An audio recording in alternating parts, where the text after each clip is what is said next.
I don't shop and you guys think forever. About wanting to support his client, but he's heard. We had a lot of It's a debatable. lot of handle. Because I'm sure because I got. Okay, you say so. But Today. nobody wants it. Hello? It's like, No, that's okay. It's on my pen. Hi, everyone. Oh, the 20K. There are a lot of statutory. 20K. issues. And make it city. Yeah, that was gonna take some. And 11:34.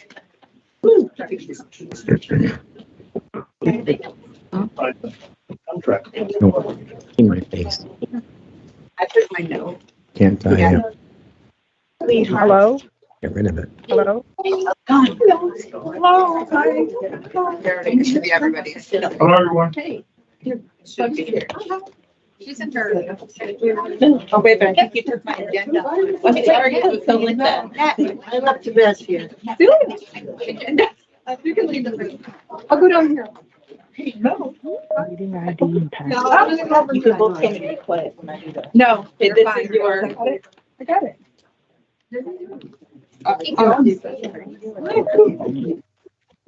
No. Feel for it. It's first. Okay, I got it.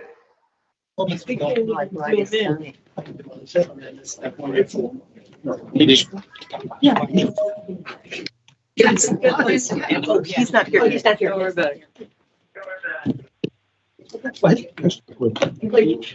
Yeah. Going on. We'll say go right out there. And then Lauren, The special guest with me. Lauren. What's your? Oh, wait. No. Sorry. Stay with these. Whoa. I need to say. Special guest. Do I know this person? I do. You are a fan of them. They are a fan of the children. Okay. Not at all. Yeah. Like penis. Wait. You're having lunch, breakfast with them tomorrow. Okay. Natalie, you forgot your own name. I didn't get invited at breakfast. I didn't. This week? Did you get?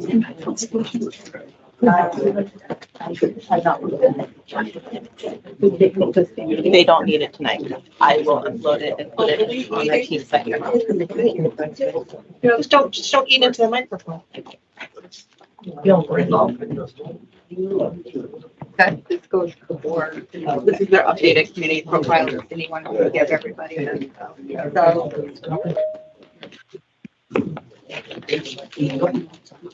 Okay. You can take a copy of the link and send it to Brian. There's no changes. No, you just said you wanted to. No, on the agenda, from the draft one to for the one I got yesterday. No, okay.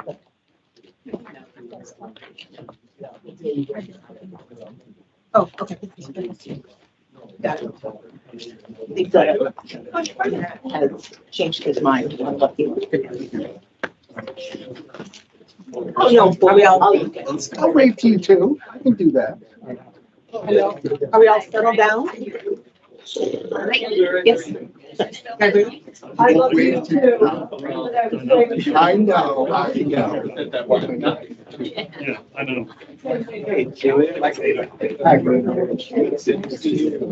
Wish I had a full house for your lunch. Ready? Ready, steady. Good evening, everybody. You are at the March 21st Celebration Residential Owners Association Board meeting. It is, apologies, it is 10 after 6 to those of you who have been sitting, waiting to get on. We had a meeting before this that ran a little bit long, so thank you for your patience and thanks for hanging in there. Okay, Lord. Has the meeting been properly noticed? It was properly noticed. And can you verify that we have a quorum? You do have quorum, you're only missing one board member. Mr. Richard is not here. Okay, can we stand for the Pledge of Allegiance? Oh, Where is it? it's over there. I pledge allegiance to the flag of the United States of America and to the republic for which it stands, one nation, under God, indivisible, with liberty and justice for all. So this is going to be a thing now where we have to look for the flag? It's to keep life interesting. Ah, there you go. Just what we need. Okay. We'll call this meeting to order. Again, it's about 10 after 6. Is that right? Is it rude if we eat in front of everybody? Yeah. Is it rude if she eats in front of you? We've been here since 4:15. Yeah, Sorry. just don't eat into the microphone. Okay.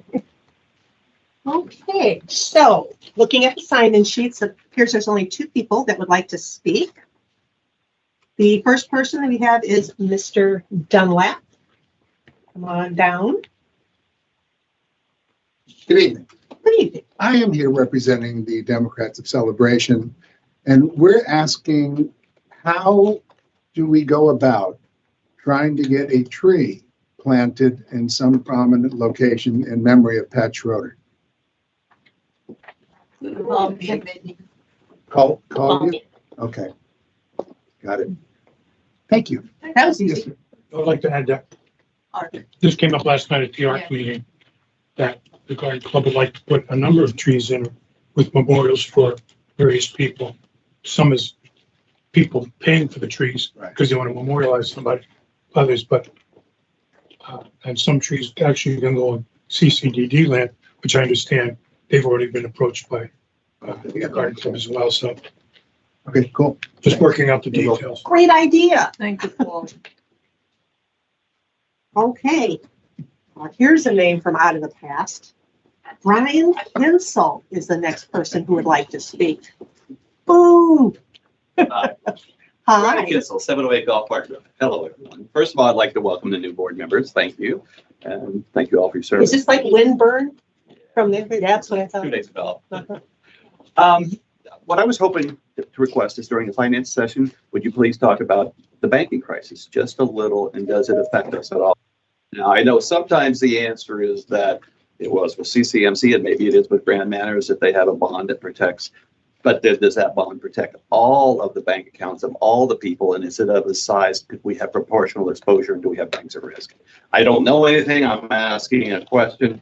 And maybe you need to do homework, but I think it would be good if you could touch on that. Thank you. Already done our homework, Perfect. mister. Good to see you, Brian.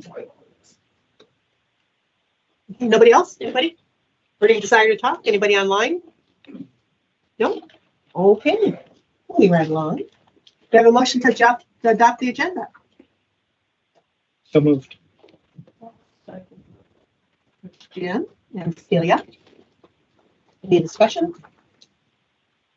All in favor? Anybody opposed? Okay. Next is approval of the minutes from the board meeting on February 22nd and the organizational meeting on March 3rd. Any reason why we couldn't do these together? We are just missing adjournment notes for the organizational. Oh, I'm sorry, Lauren, I forgot to respond to you on that. Do you know who it is? First and second. You gave me 2 minutes. Yeah, the first and Might be second. 3. Is it really? Approved with Celia's amendment. So do I have a motion to approve the minutes as presented after Celia? Yeah, I'll motion. Jared, and then second? I'll second it. Jim and David adjourned. Thank you. Oh, wait. Jim and Celia adjourned. Oh, wait, maybe it was Bill and. No. I'm sure it was me. Jim and Celia. Sorry, Lauren. That's right, I'm making a change right now. So with that amendment, all in favor? Aye. Anybody opposed? Who seconded this? Jim, Jared and Jim. Okay, financials. Before Jennifer dives in on the financials for January and February Mhm. to address Brian's comment, I'll read an email that Stacy Titleman sent to the finance committee and the treasurer and liaison. Good afternoon. I understand there are questions about our banking relationship with PacWest, and I wanted to provide information. For those of you who aren't aware, the majority of your association funds are in PacWest. I've attached, just a second, Warren. Did everybody hear her? Okay. I've attached the security of suretyship from PacWest for Celebration regarding the current financial coverage. This is a blanket deposit and bond for FDIC insured accounts. As you can see, it covers a maximum aggregate penal sum of $140 million. As a next step, over the next 30 days, PacWest, on our client's behalf, is opening up ICS sweep insured, which is insured cash sweep accounts for each of the main respective bank accounts for the association. If you're unfamiliar with these accounts, I've attached a one-page document from PacWest. This will protect all association funds with FDIC insurance and provide a small amount of interest. And as it stands today, the APR is 1.1%. ICF sweeps are common in Florida associations to protect funds, especially with the size of reserve accounts in the state. I'm happy to post the ICF's description from there on the website, so the community who's interested can review that. If the association is concerned, in the interim, PacWest offers 4-week CDRs with no penalty for early withdrawal. So that's something that the finance committee can discuss. So that's a place to, so everybody understands and put in simple terms, that's a place to park your money for 4 weeks as we wait to see what happens. And then if something changes within that 4 weeks, we want to pull it and move it, we're not going to be charged a penalty. Usually when you buy a CD, it's like if you buy a 6-month CD and you cash it in early, they charge you 2 months of interest or something like that, but this has no penalty attached to it. So.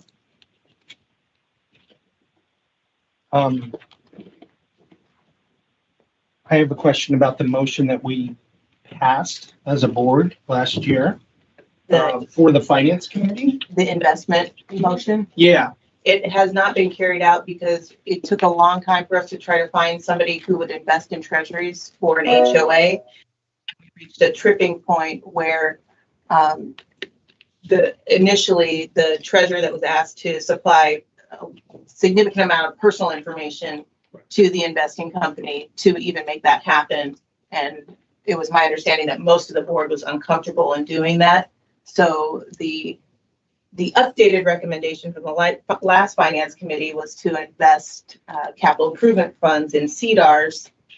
well, that's actually my question. I knew about. But that all that other stuff. that was pulled from the agenda because that recommendation was made before the bank fails. So they pulled that and they would like to rediscuss. So, but did the motion that we passed last year give them the right to actually make the investment? I thought that it did when I voted. It did if we'd done It it then. did, yeah, if you had done it then, but they modified the motion Okay.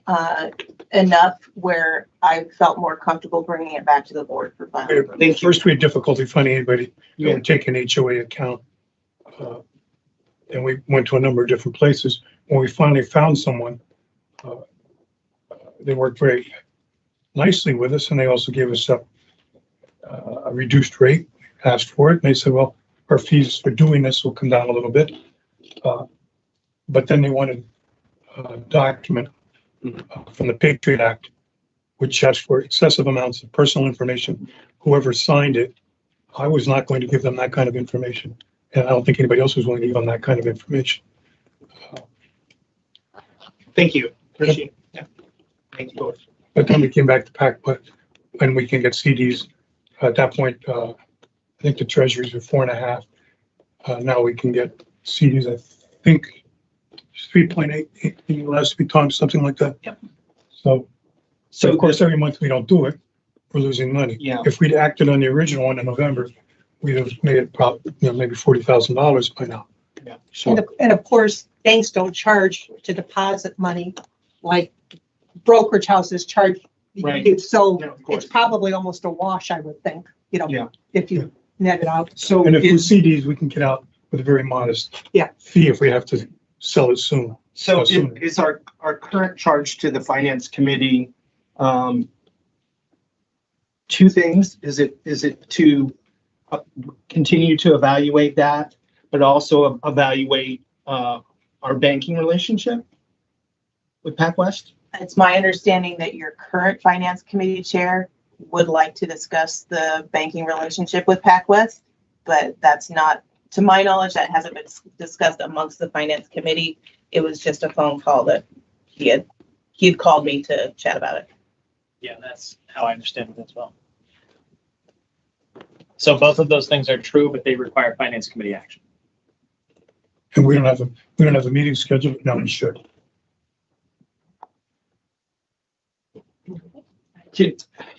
Sorry. We buy Bitcoin? Can we set up additional meeting for the finance committee. I know they're volunteers and obviously they would need to, agree to that, but I'd love to have them discuss this in a timely manner. We were talking about that and Amy sent out a meeting request and nobody responded to that. So we can do that again. Okay. There was no response to the initial one. When was that? And we will inquire again. Thank you. Are there any other questions on the banking situation and the investment? Okay. Then Jen, you want to talk financials? Sure. Hi, Jen. So, hi.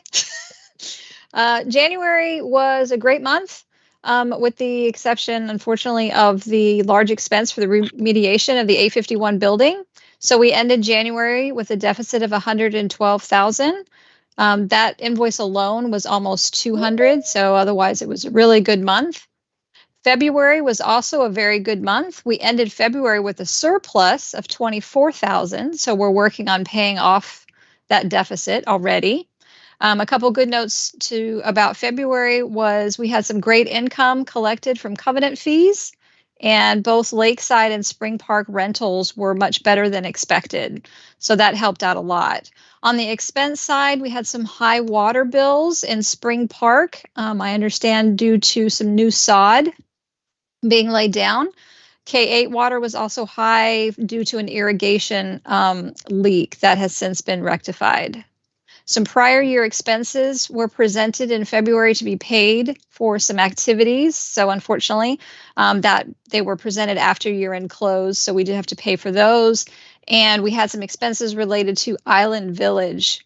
We had to pressure wash that building to get it ready to go. So I can go over our fund balances now. Do you have anything to show for that, Lauren? Jose, will you click on that January number?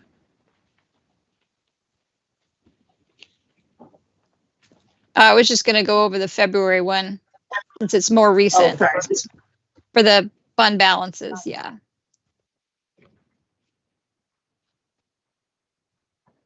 There you go.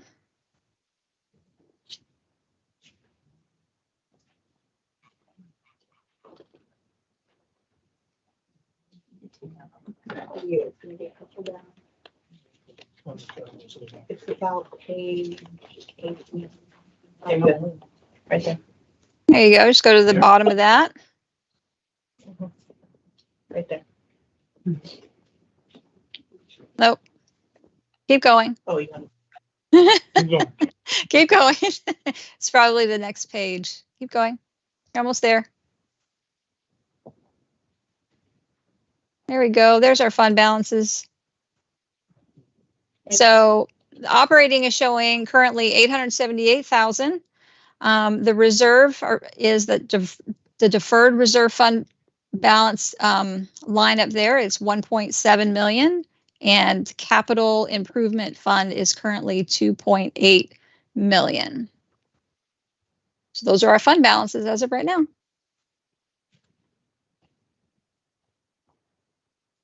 Can I just say something? Sure.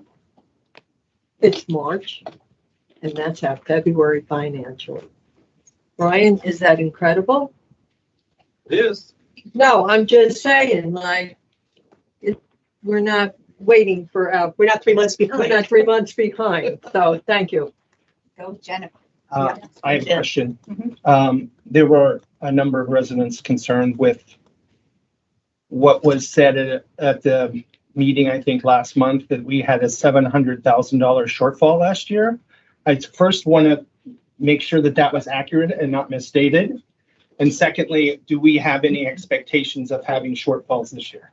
You had a $444,000 shortfall last year. Okay. Jen went through that last month and showed the main areas where that came from. I can't say with certainty that you won't have a shortfall this year because of the Island Village Amenity Center. That's a large expenditure that we were not anticipating. And at this point, we've had to spend CROA money to fix some items in there and clean it up because it hasn't been maintained for the last few months since it was finally completed and received its CO. Obviously, I'll work with Tom on that one to see what we can do to not have that be a fully CROA expenditure. But at this point, you're going to start seeing Island Village Clubhouse expenditures in CROA funds, and we're not anticipating that. And just to be clear, you don't expect the additional revenues from Island Village to cover that, correct? No, the only additional revenues from Island Village that you'll see that were not accounted for in the budget were the apartment rec fees. So that'll go into, that's 300 apartments that'll be added on. When they're fully open. When they're fully open. You have a CO of one of the buildings, so they will start paying on that building, but they have not completed the other buildings. So it'll trickle in throughout. You also have Delamar that's building another building that will add on to apartment rec fees, and that'll trickle in throughout the year. But you don't really have a lot of additional revenue coming in that we didn't account for already. We didn't anticipate the amenity center until later in the year. Great, thank you.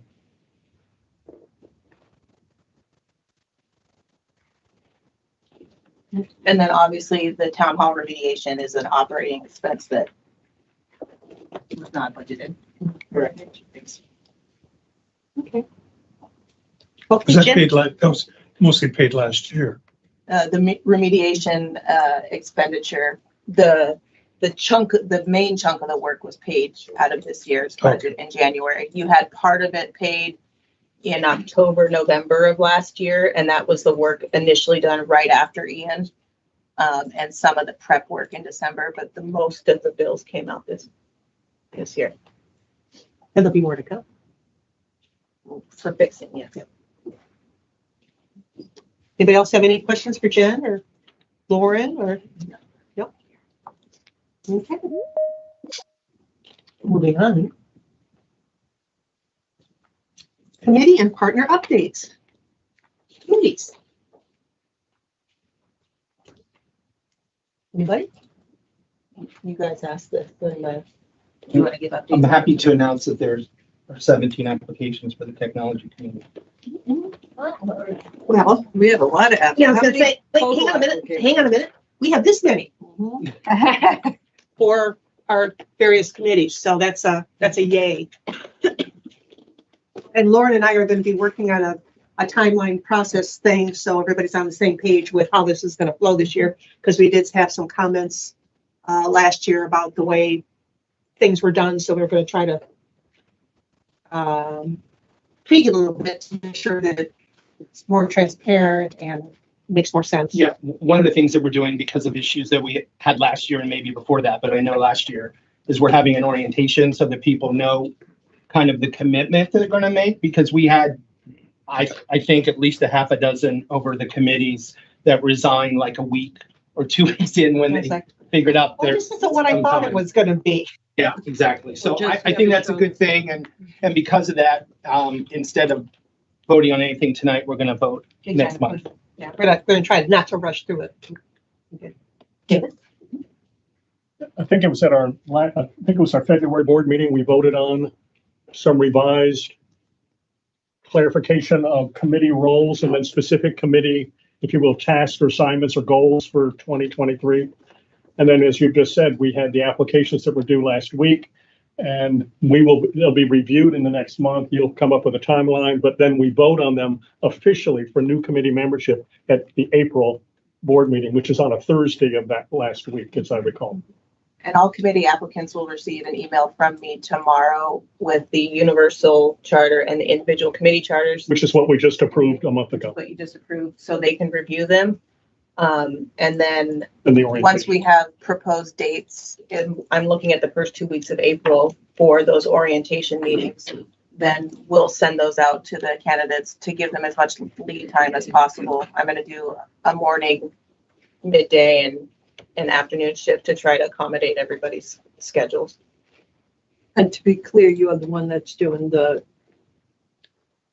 The Orientation? orientation. I was gonna discuss that with Cindy and the board via email to see if you wanted to invite the current committee chairs to answer questions about the functionality, or if you Good want to idea. just leave it at the board liaisons to. That's a good idea. Committee chairs, I think would be good.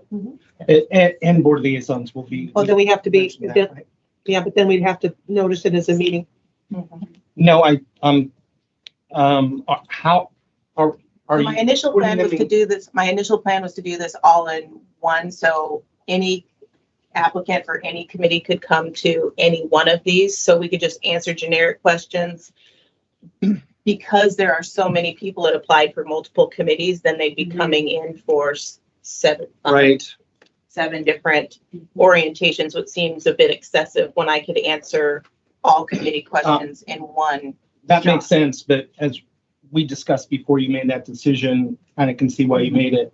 I did want to be there to be able to hear the feedback from the people for the technology committee. I'm not sure how we can. So Well- the one thing I think is maybe I can say, please reach out to, Jim. He's the technology committee liaison, and he can answer any additional specific questions. Or you guys have all their packets. You can reach out to them as the liaisons if you want to as a board. Is there any way we can have a general, potentially a general session and then committee specific sessions right after that for a smaller amount of time that the liaisons could attend?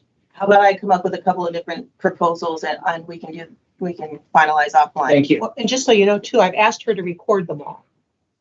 Because I plan on going just to say, hi, thanks for, volunteering, but keep my mouth shut after that. But she's going to record them because I also have a feeling that a lot of times you may look at a name of somebody and not realize that's who it is. So at least this way, she'll go through first of all, and she'll ask them to introduce themselves, tell a little bit about themselves, blah, blah, blah. So you can put a name to the face. Yeah. And then, go from there and hear the kind of questions that they asked and how engaged they are. And Yeah. that will help us make a decision too.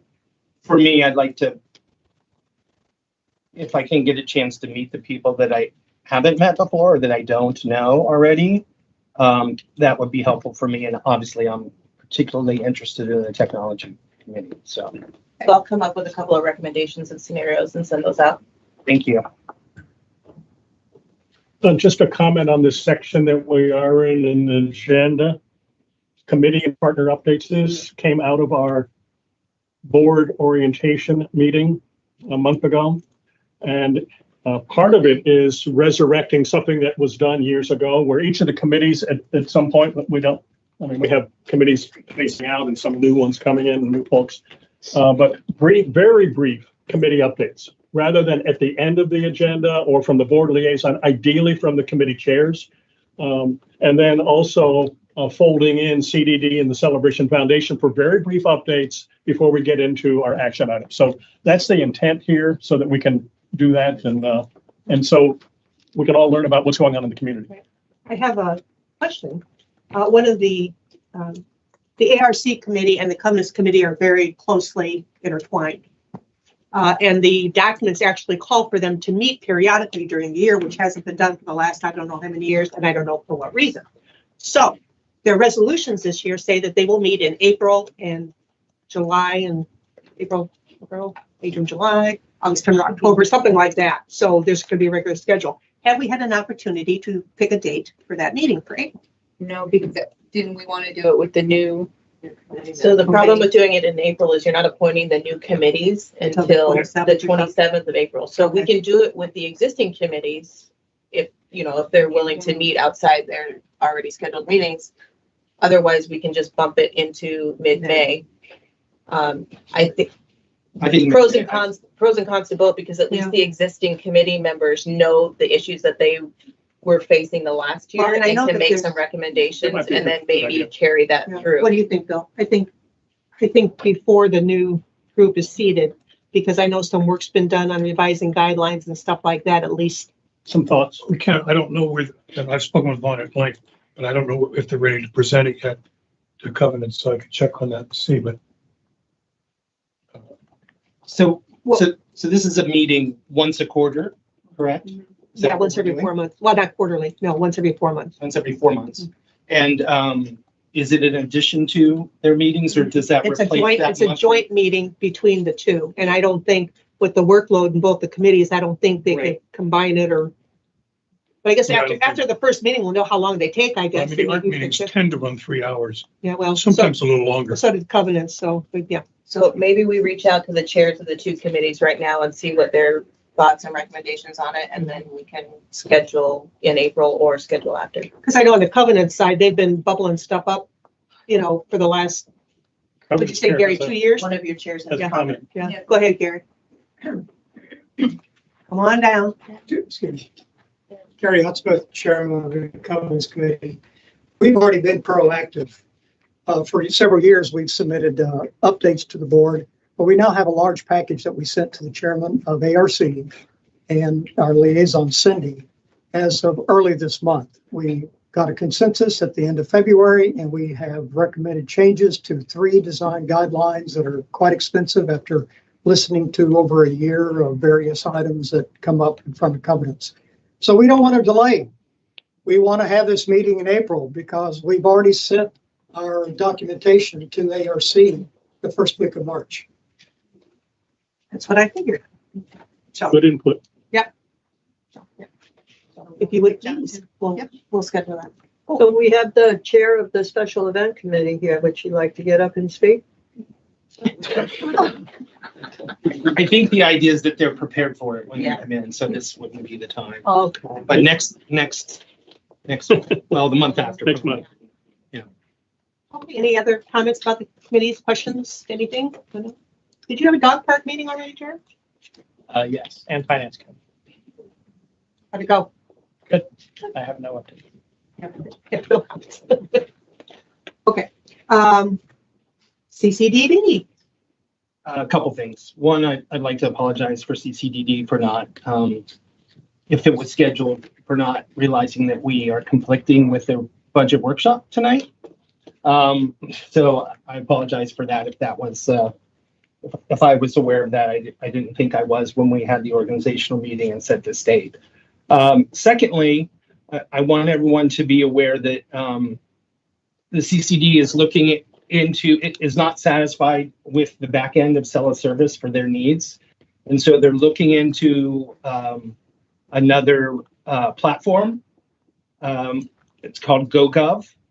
And they're discussing that. That will be potentially voted on as early as their April meeting.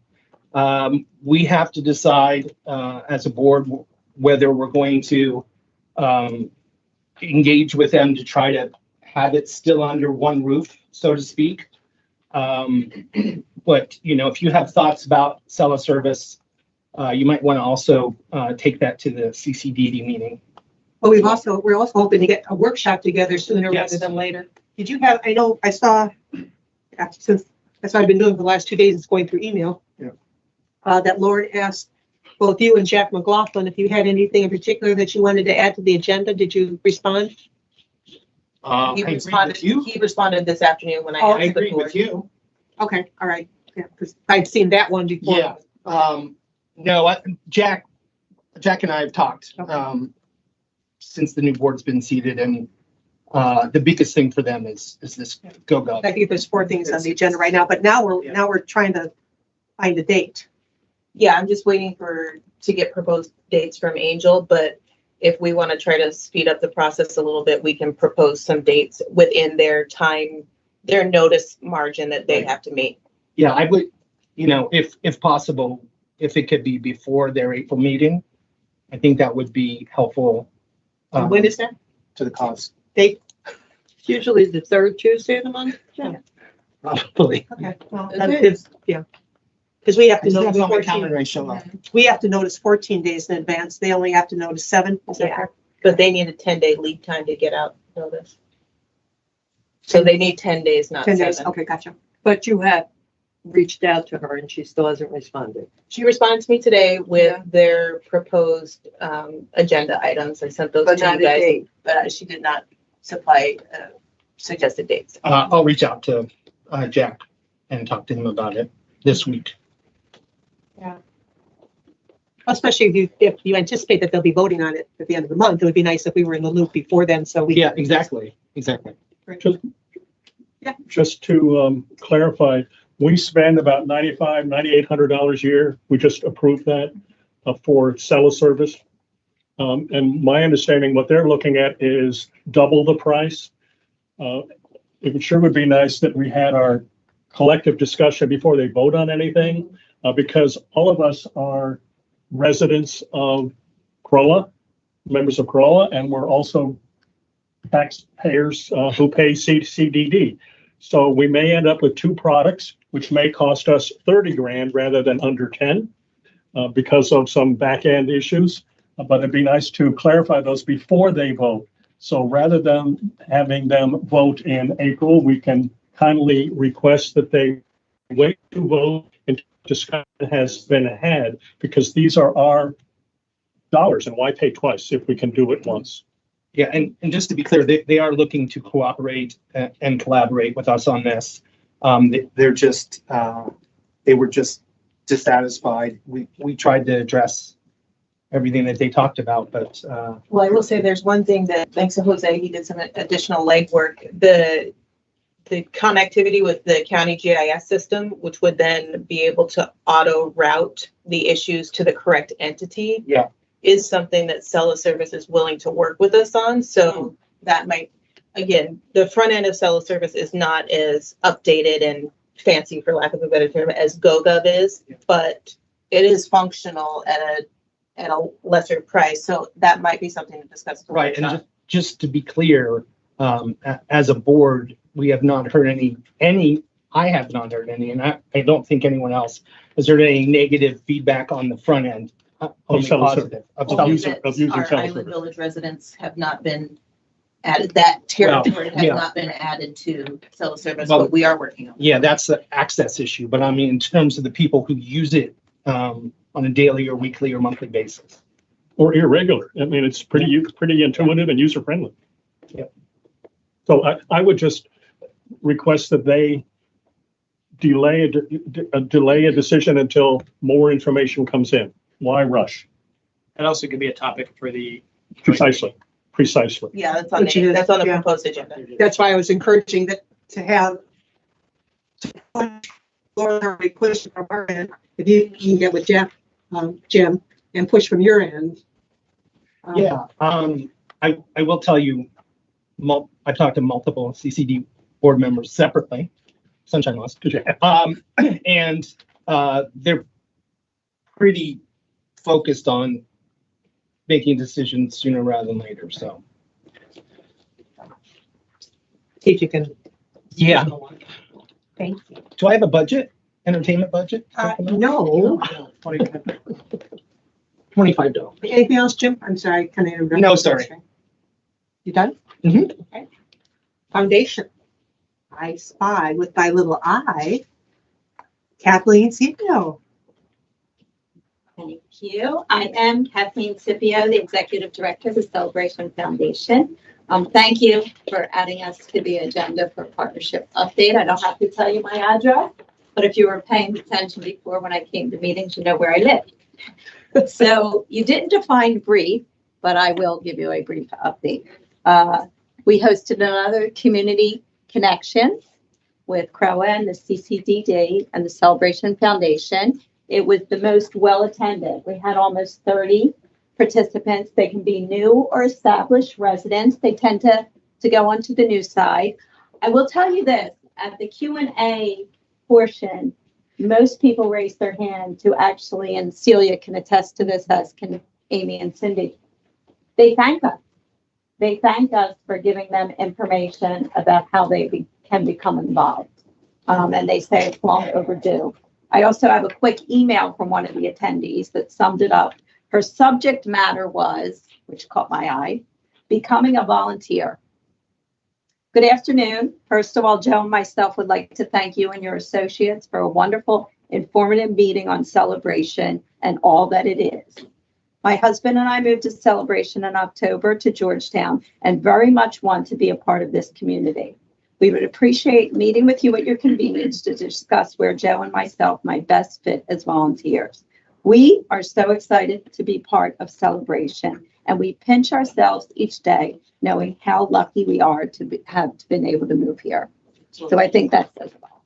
So I really want to thank Celia. I want to thank Cassandra Starks, the CCDD, and Amy for hosting us. Next month, April 14th, you can still register if you're interested. We will be coming back home to Town Hall at the 851. The foundation has also issued more community grants. Since I spoke last, we have given $1,000 to a second grade reading program. And reading matters. I know you hear me say music matters, but reading matters.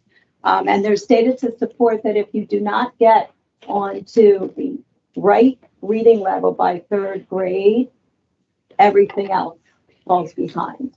So this teacher at the Celebration K-8 took an initiative, and she has started a STAR reading program. So the Celebration Foundation is supporting that in the amount of $1,000. The Veterans Club of Celebration reached out to us for a $500 grant for an honor flight. If anyone has ever seen an honor flight, you can go on YouTube and so forth. It's very meaningful. And so the foundation is sponsoring one person to go. And then I don't know if you all are familiar with Embrace of Celebration. They have a large teen volunteer group that meets here. And they go out on 192 every Saturday. Not every other, not once a month, every Saturday. And they feed our students and our families in need. They go directly to them every week. They were doing a van campaign to raise $50,000 for a new set of wheels to go up and down 192. And they raised $35,000 from this community. This community heard the call and they answered. And the foundation made the decision to get them to the finish line or the van dealership. And we donated $15,000 for that. Right. They do good work. You can join in any Saturday. They pack the food at Community Presbyterian Church, and then you can join them on 192. I've been there in the past. Bring your running shoes, and it's a long, wonderful day. We are also in session 3 of Celebration Lifelong, so you can still sign up for certain courses. There are some that are sold out right now, fully registered, so you can't come to a spring, summer door decor class, but you can register for Being Older, a User's Manual. I'm not saying any of the audience needs that. I'm just saying it's there if you'd like to join. We had our 4th concert at Community Presbyterian Church. We had an a cappella group named Octave. I think you might have all heard of them. It was our first sellout crowd since 2018. So the arts are happening and alive and well in Celebration. And we are in the process of planning a gathering to honor and view a recording of former Congresswoman Patricia Schroeder and Jim Schroeder. It is in the planning processes, and it will be in the Friday Flash this week. But if you want to save the date and time, it will be Thursday, March 30th, 1 p.m. at Community Presbyterian Church. And it is RSVP required because Jim Schroeder and the foundation would like to know how many people are attending. All are welcome. It is open to everyone. And so I want to welcome the new board members. And we are gearing up for Volunteer Appreciation Month, which is next month in April, because without volunteers, the magic doesn't happen. So thank you. Thanks, Kathleen. Thank you.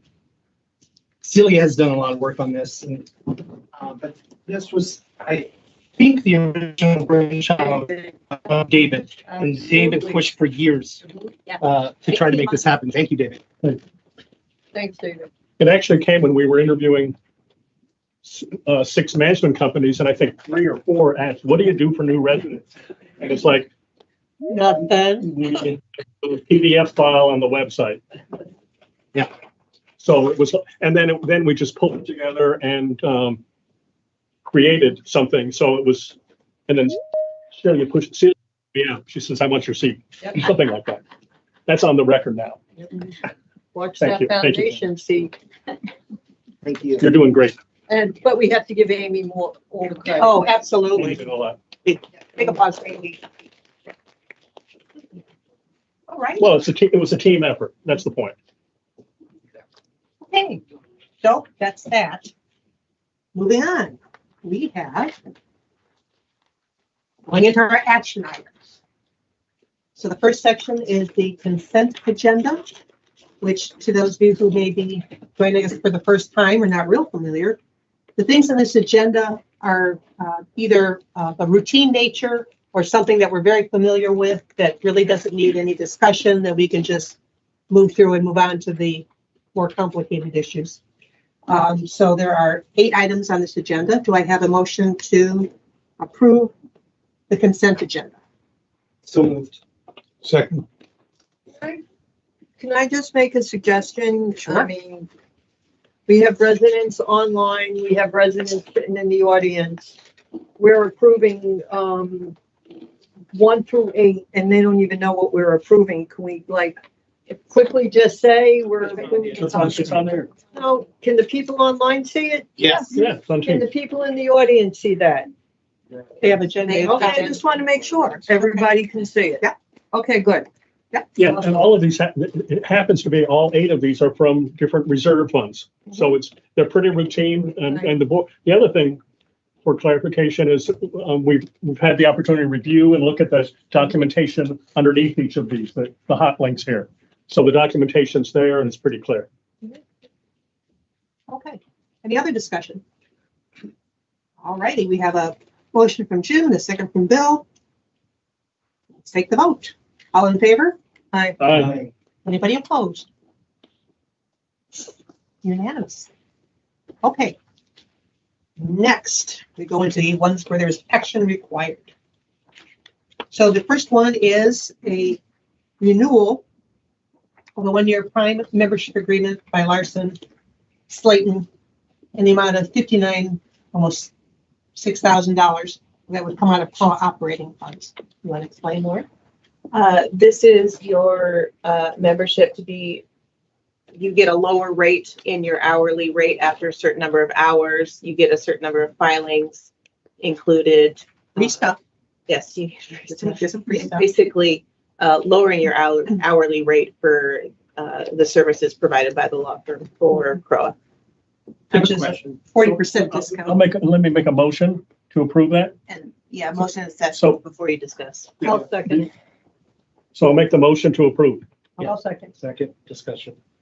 Wait, hold it. So that was Dave, and then are you and Celia. Celia? Okay, well, I heard Jim too. The budgeted amount shown here is 90,000, is that correct? That was my question. That's the overall legal annual budget. So I'm looking at the budget and there's a line item for 50,000. Is there another 40,000 in another line item? Well, that would be, do you have legal in all 3 entities? Was it some of it out of CJC? That's a question. I don't know. Yeah. Lauren, Canoa, CROA. Yeah, it's all 3 of them combined. So I think I highlighted that also in my reading. Why is it at 90 and then we're approving 59.68? So just to be clear, the overall legal budget is. Yeah. If you're just Well, talking and then- documentation. and Like we talked collections is a before. different company. Expand this, however you need to explain it, so Legal is. we're not trying to figure out what the numbers are. Good point. Thank you. I mean, you got a whole half page here. I have Did you have additional questions? I have related questions. Nothing. Oh, you, sorry. Sorry, no. Sorry, he just looked like he wanted to ask another question, so. That's process. I have related questions. So this contract is between, and the representation is for the CROA board, correct? Yes. Is there any reason that the CROA board members should not have access to any of the legal correspondence? I answered that in an email this afternoon. I know you did, but Okay. not everyone got that email. Okay. And I think it was incorrect what you said. We all got the email. Yeah. That didn't answer my question, actually. So I think, I don't want to make a statement that's going to step me into the bounds of me providing you legal advice. So I would feel more comfortable asking Tom to answer that question. Please, yeah. And Because I run an additional risk because I'm not licensed here, but I'm licensed in another state. So I Right. don't want it to be confused. right, and they're just passing something involved with that. It Yes. seems like in the state. Cindy, I understand about the authority. Neither Jared or I are asking for authority. We're asking for visibility. I was caught off guard as a CCD liaison. I'd like that not to happen again. I don't know if you guys have heard of RACI. I think you probably have. What? The RACI matrix: responsibility, authority, consultation, and information. So we're not asking for any of the first three. We're just asking for the last one. And the easiest way to do that, and the most efficient way to do that, is to blind copy on it. And that's what we're asking. And I believe that we have the right to do so. And I do not believe that you as president have a right to deny that. For the benefit of those that are jumping into the middle of the conversation, some of the board members want to be copied on all communications with legal counsel. All external communications from legal counsel to entities and residents. And that has not been the board practice. It has not been our management company's practice. I don't know if it ever was. I don't have enough history going back. It's not a good business practice. We hired them to do all kinds of stuff, which we do not get communications on. We're not privy to the conversations when they're negotiating with the grounds companies. We're not privy on numerous occasions. And for a lot of reasons, we shouldn't be involved with the legal issues until requested to be involved with the legal issues. Can you go But over some of those? I will defer with Tom says. Can you go over some of those in your mind? What those reasons would be to not be informed? It puts us in a Question of not being informed.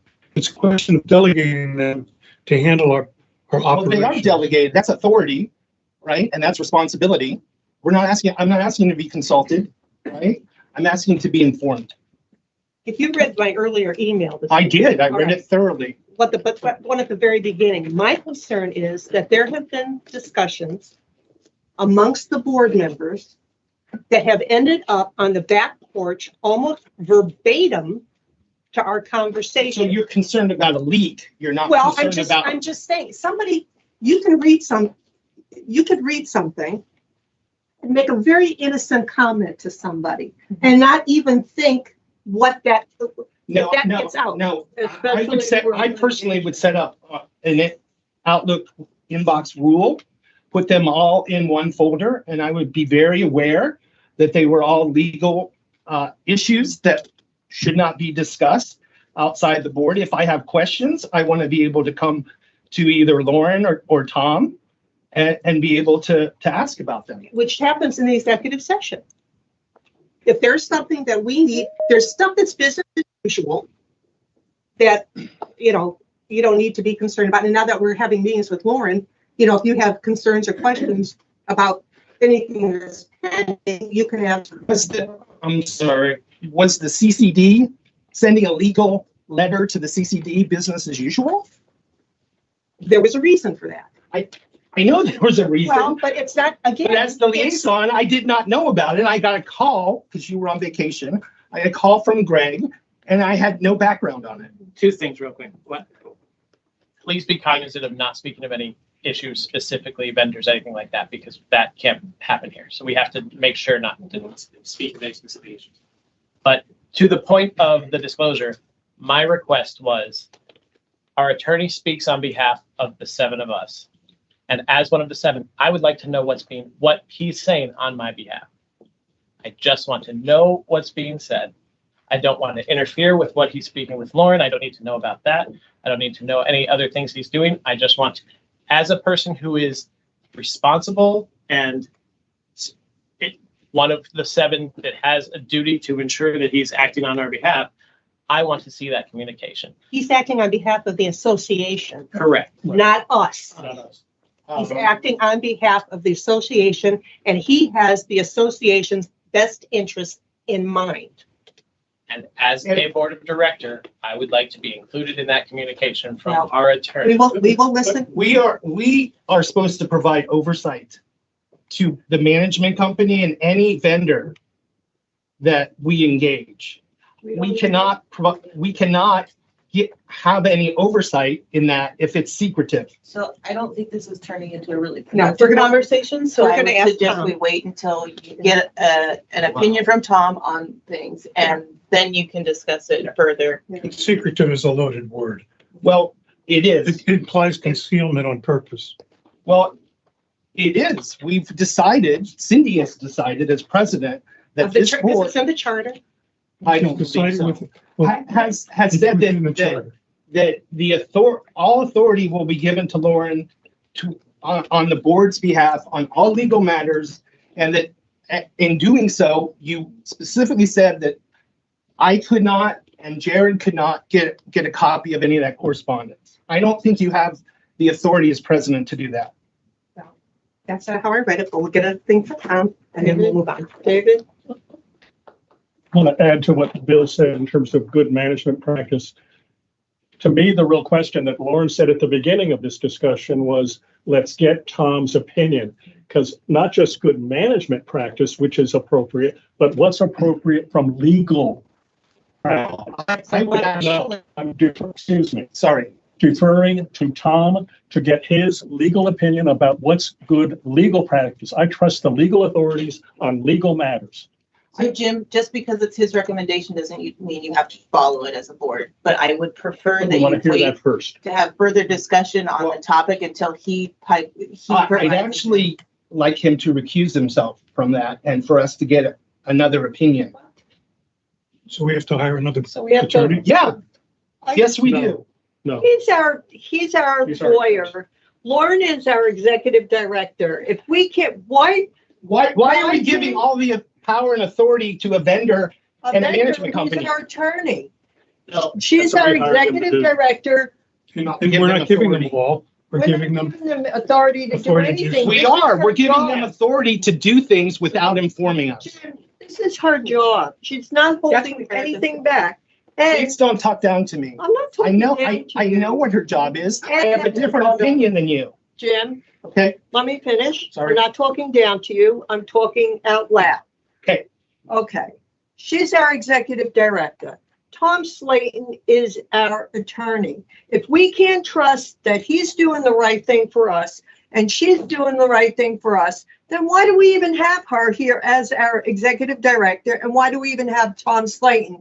If now we got to go out and micromanage what he's doing with another attorney. I'm telling you, when I came on the board in 2021, I had a big learning curve, and I learned that if we're in litigation, we need to keep our mouths shut.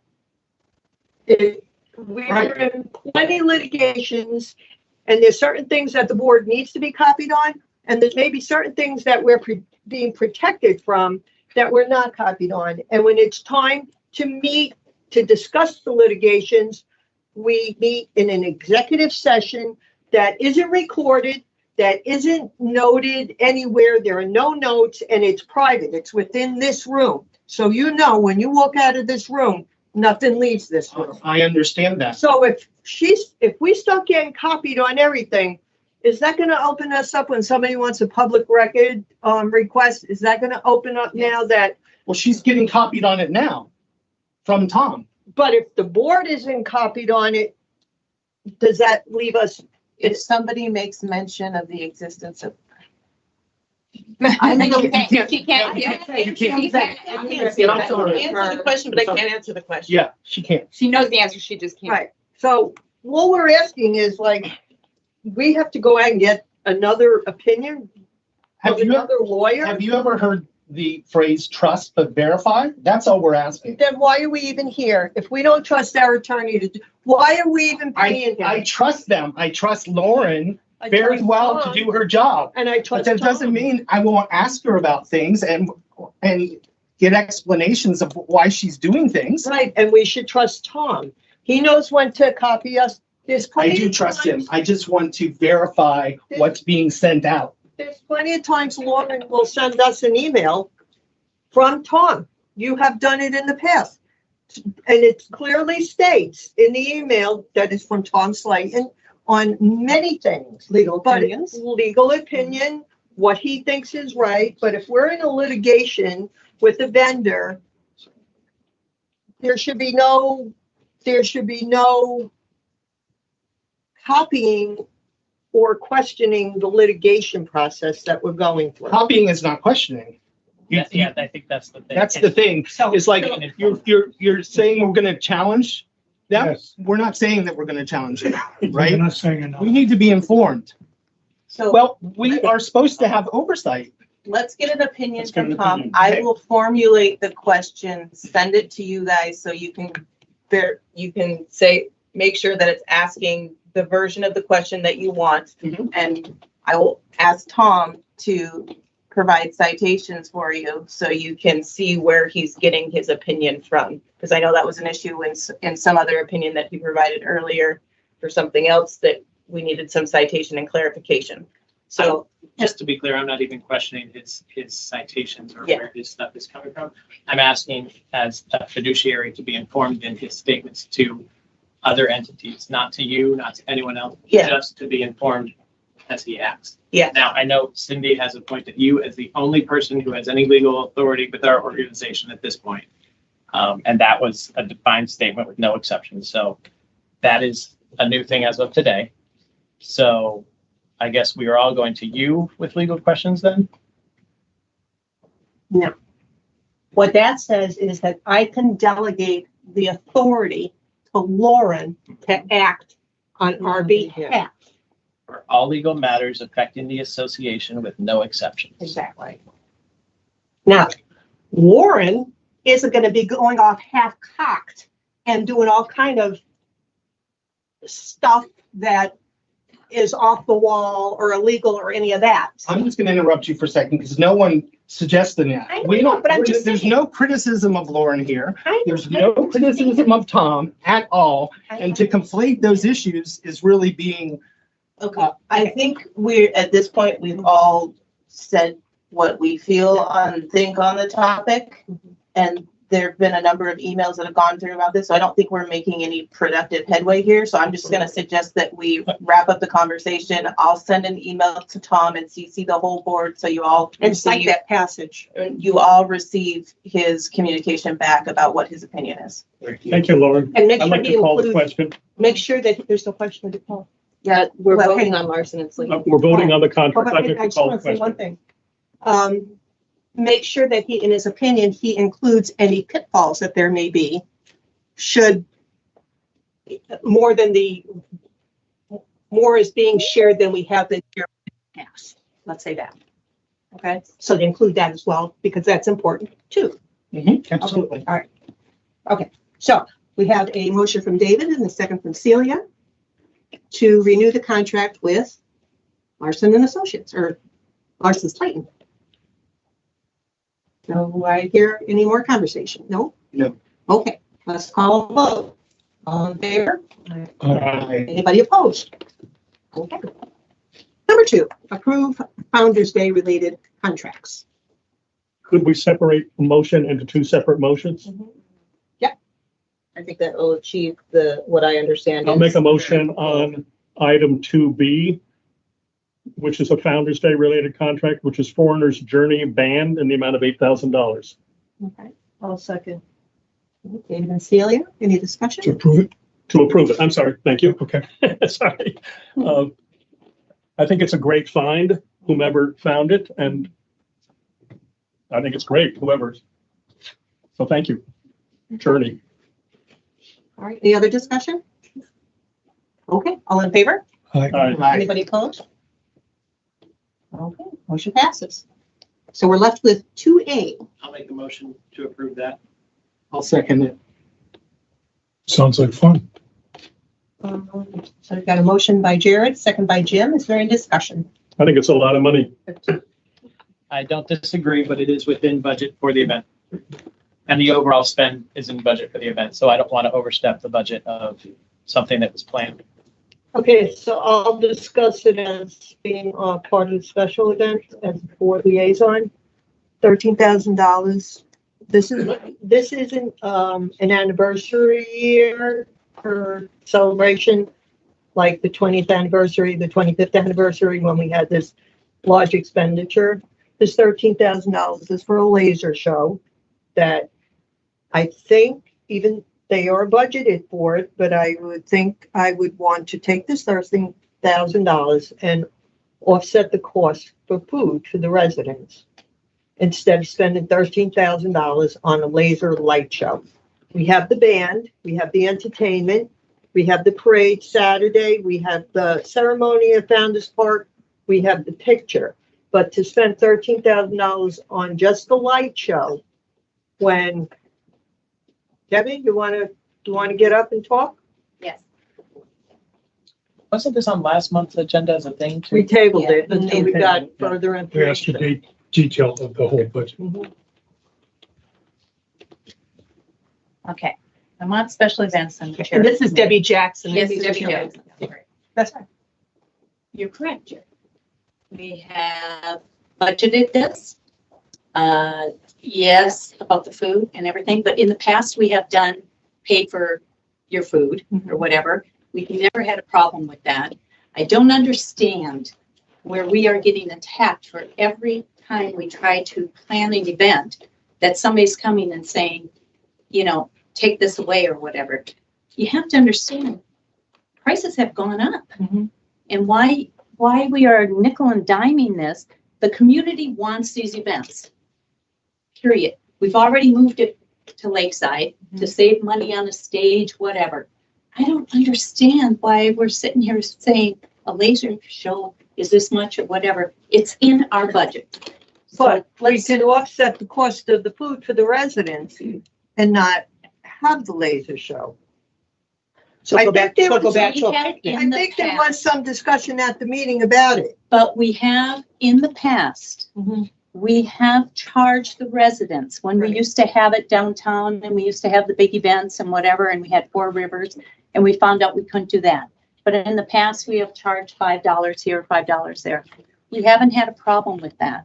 But when you start to take away events from the community, I think you're going to have a backlash because I think they're going to want it. I don't And- think we're taking away the event. We're just streamlining the entertainment. You're taking away the laser, which is something new, which will add to the event. There's $55,000 for this event in the budget. Management saying that we're going to spend about 30.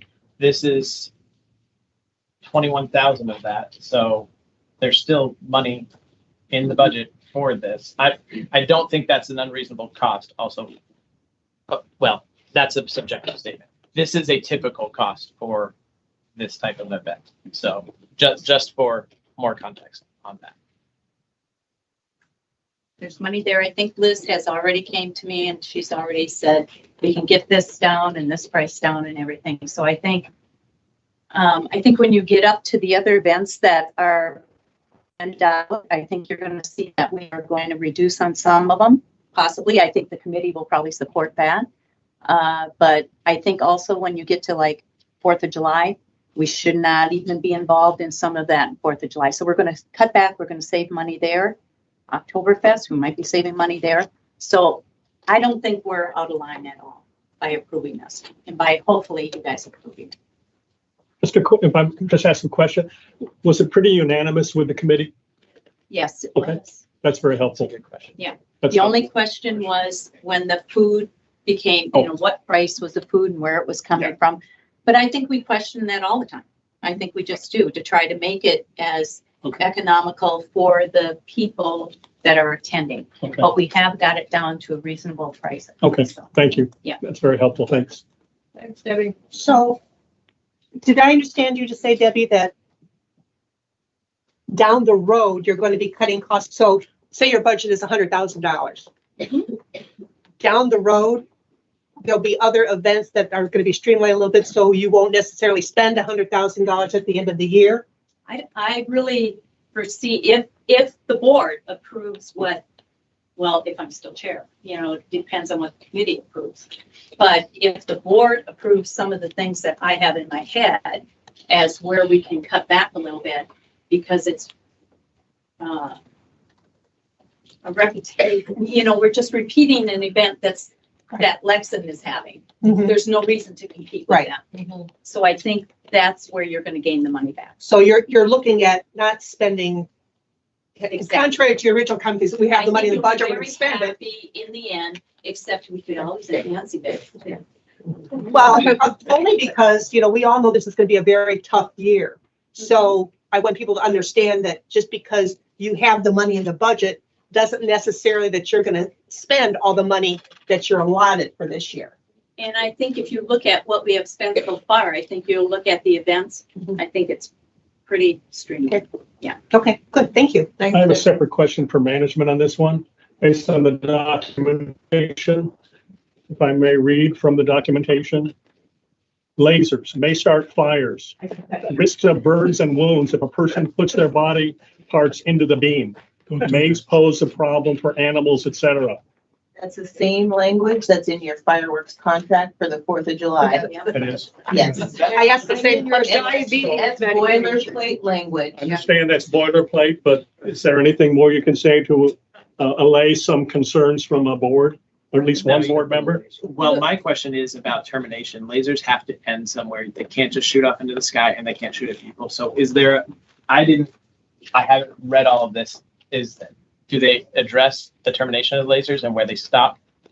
They do They have, need to end on a building or something above eyesight. they do have termination points. Okay. And the lasers will be 10 to 12 feet above the people on the stage shooting out. So they'll be high and they'll also have a termination point. Okay.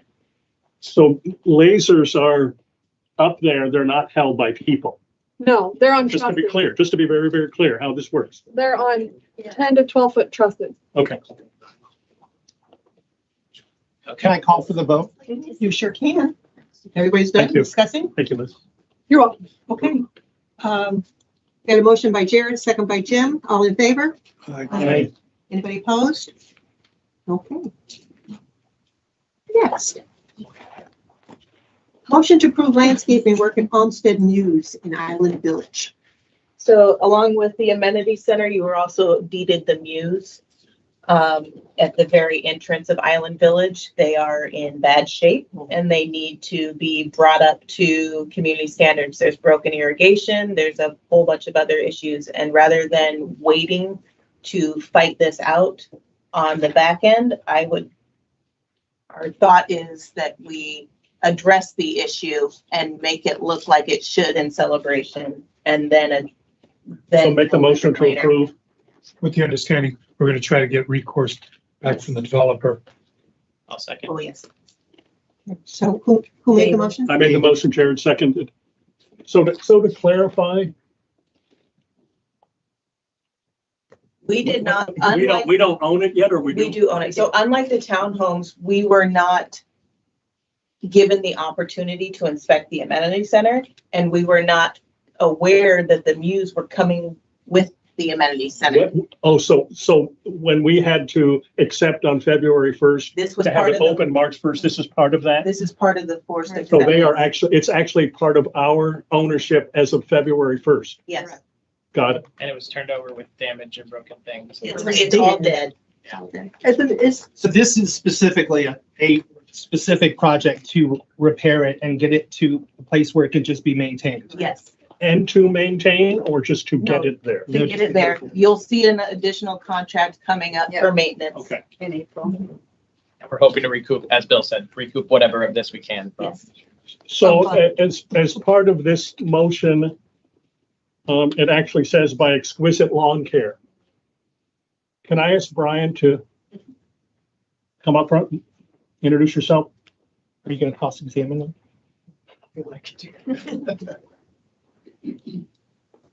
Brian Causey, Exquisite Lawn. I think this is thank you, Lauren, for the background, and I think this is a good, the right thing to do. What I also think is the right thing to do is to approve Brian. Or, I'm sorry, to approve Exquisite Lawn Care. And what I'd like to pull out, and the reason I asked you to come up, Brian, is you sent an email to Lauren or to the board But address it. and to Natalie, and then it came to the board this week, and I want to applaud you for what you wrote. Yes, thank you. You said, You said a couple of things in there.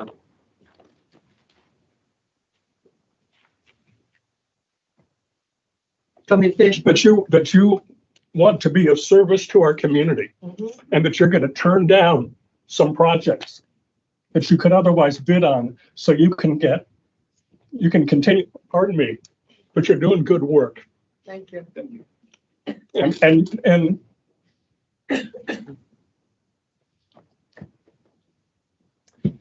you said in there, if I can be of any assistance to help Celebration, I'm paraphrasing, you worded it better, to do a good service to Celebration. If I can use some of my expertise, my arbor experience, my landscape experience, my plant experience, I want to do it for you. So I just wanted to publicly thank you for what you wrote.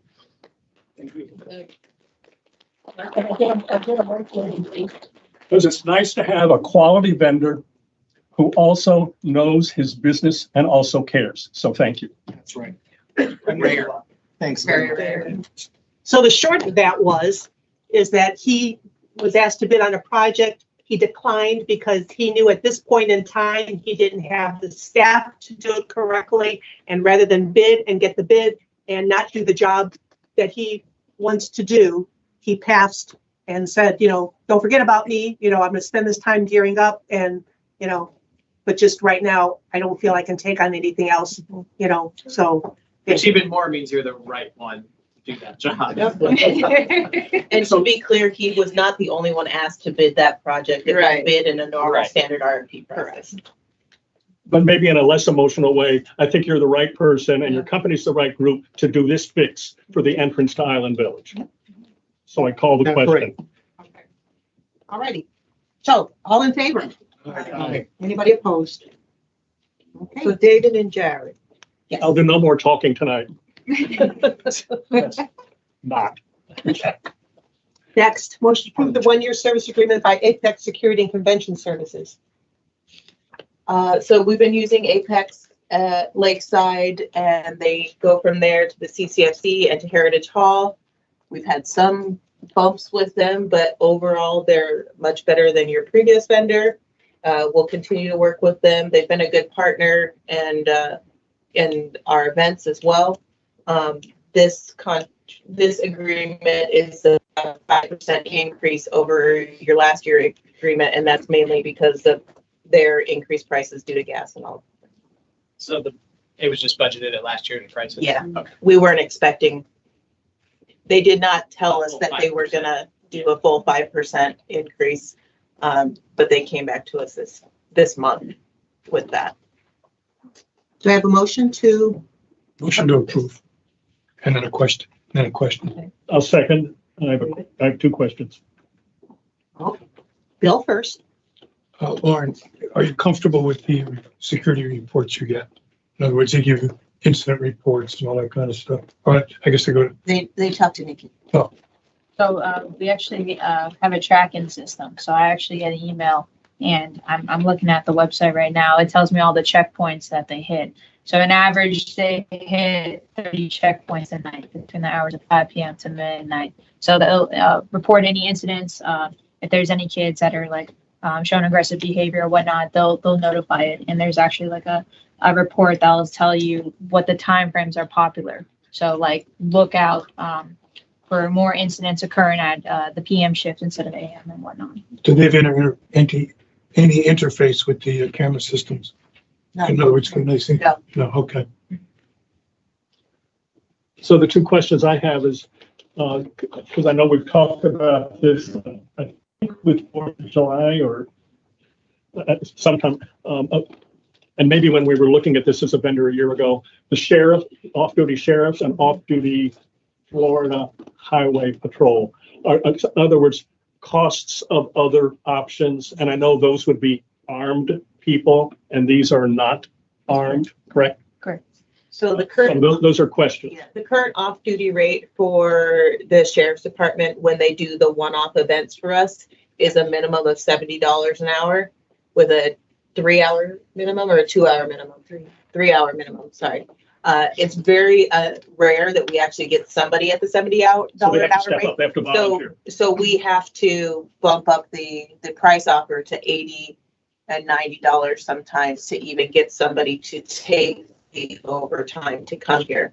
And then that does not guarantee that they actually show up or they stay on site for the entire time if there's an emergency. Now, that's not to be said that if we were to try to enter into a contract with Osceola County Sheriffs directly, that we might possibly get a better rate. But then again, you probably run into the issue of if there's a high level emergency in Kissimmee, you're going to lose your in-town officer because that's going to be their protocol. And we're still paying for it. And you're still paying for it.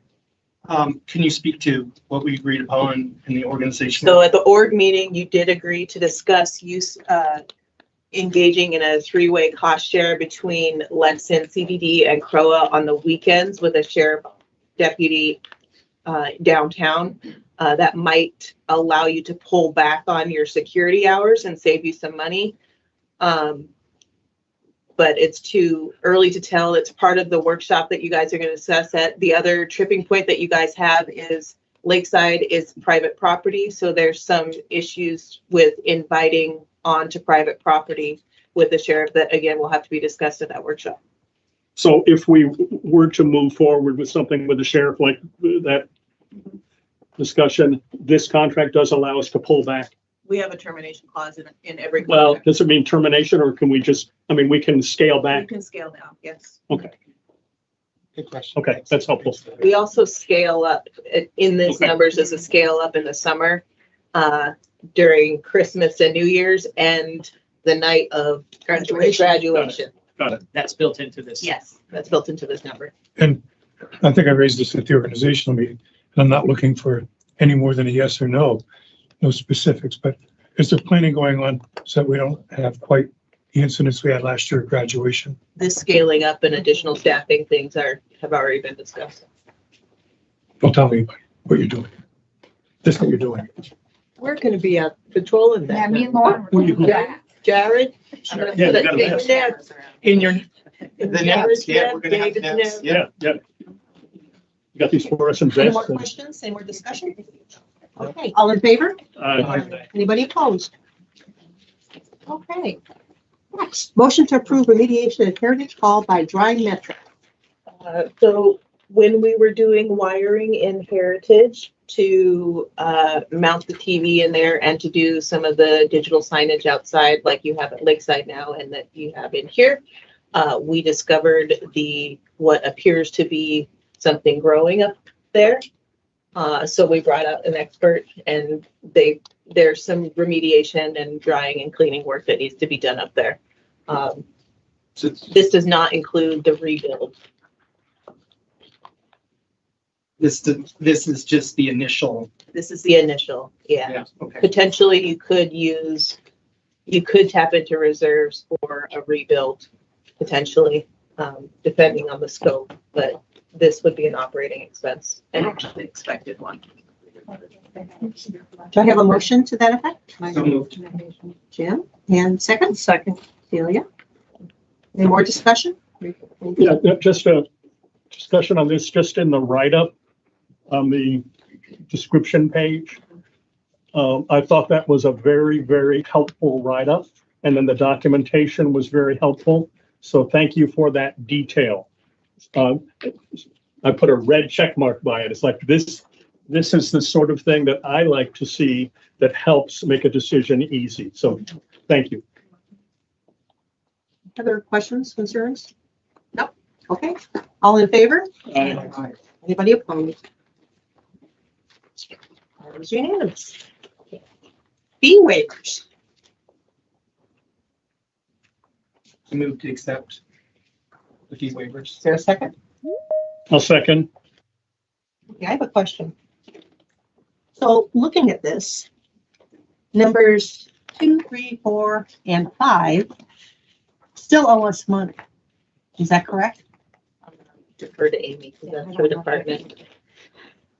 Yes, they're asking for the fee waivers. We were just waiting for checks to clear to bring their account current, but we only put them on the list if they have provided checks for us to clear their accounts. So So these, as of the time we put them on here, the check hadn't cleared yet. so they're all They're all caught up. should have zero balances before we waive, okay, yep. All right. And does that, amounts here include what we're waiving? Yeah, okay. And all of these were recommended by management and, yeah, and pretty low dollar amounts. I just want to make sure they were current before we. Right. I won't even put them on the list if they have not given me a check. Right. Say again? I won't put them on the list unless they've given me a check. Oh, okay. Good to know, yes. Good confidence. Okay. So we got a motion from Jim, second from David. All in favor? Aye. Anybody opposed? Okay, non-compliance list. We've got, it was 85 or so earlier in the week. And I see crosswalks. So we've got 46 out of the 81 that are still open. So somebody want to make a motion to approve this finding? Motion to initiate the finding Can I have a process. second? Second. Any discussion, questions? No? All in favor? Aye. Not minus Celia, because she's not here for the minutes. You're gonna abstain. Okay, discussion items, management update. All right, currently we have a few vacancies, a resident services coordinator that I think we're gonna make an offer on this week. Yeah, we've got 2 maintenance tech positions open and actively interviewing. We have a full-time Parks and Recreation monitor that's open, and we have at least two part-time park monitors that we're looking for. Recent new hires, we have hired a new inspector in February. He's doing a great job. He's got a quick learning curve. And we hired a service area administrator from an internal promotion. That's why we have the front tower vacancy. My daughter's at break at Publix. So We all got it. I don't know. Sorry, you were two. So we hired an inspector in February. He's doing a great job. We promoted internally a service area administrator who started March 1, and she's learning out, but still helping out at the front counter to provide coverage so we're not impacting resident services. As to large projects. Before you move on, how do you advertise the Parks and Rec pool and park monitors? The part-timers? Mm-hmm. I mean, who do you try to target? Or you just throw it out there? Corporate fully is in charge of the recruitment.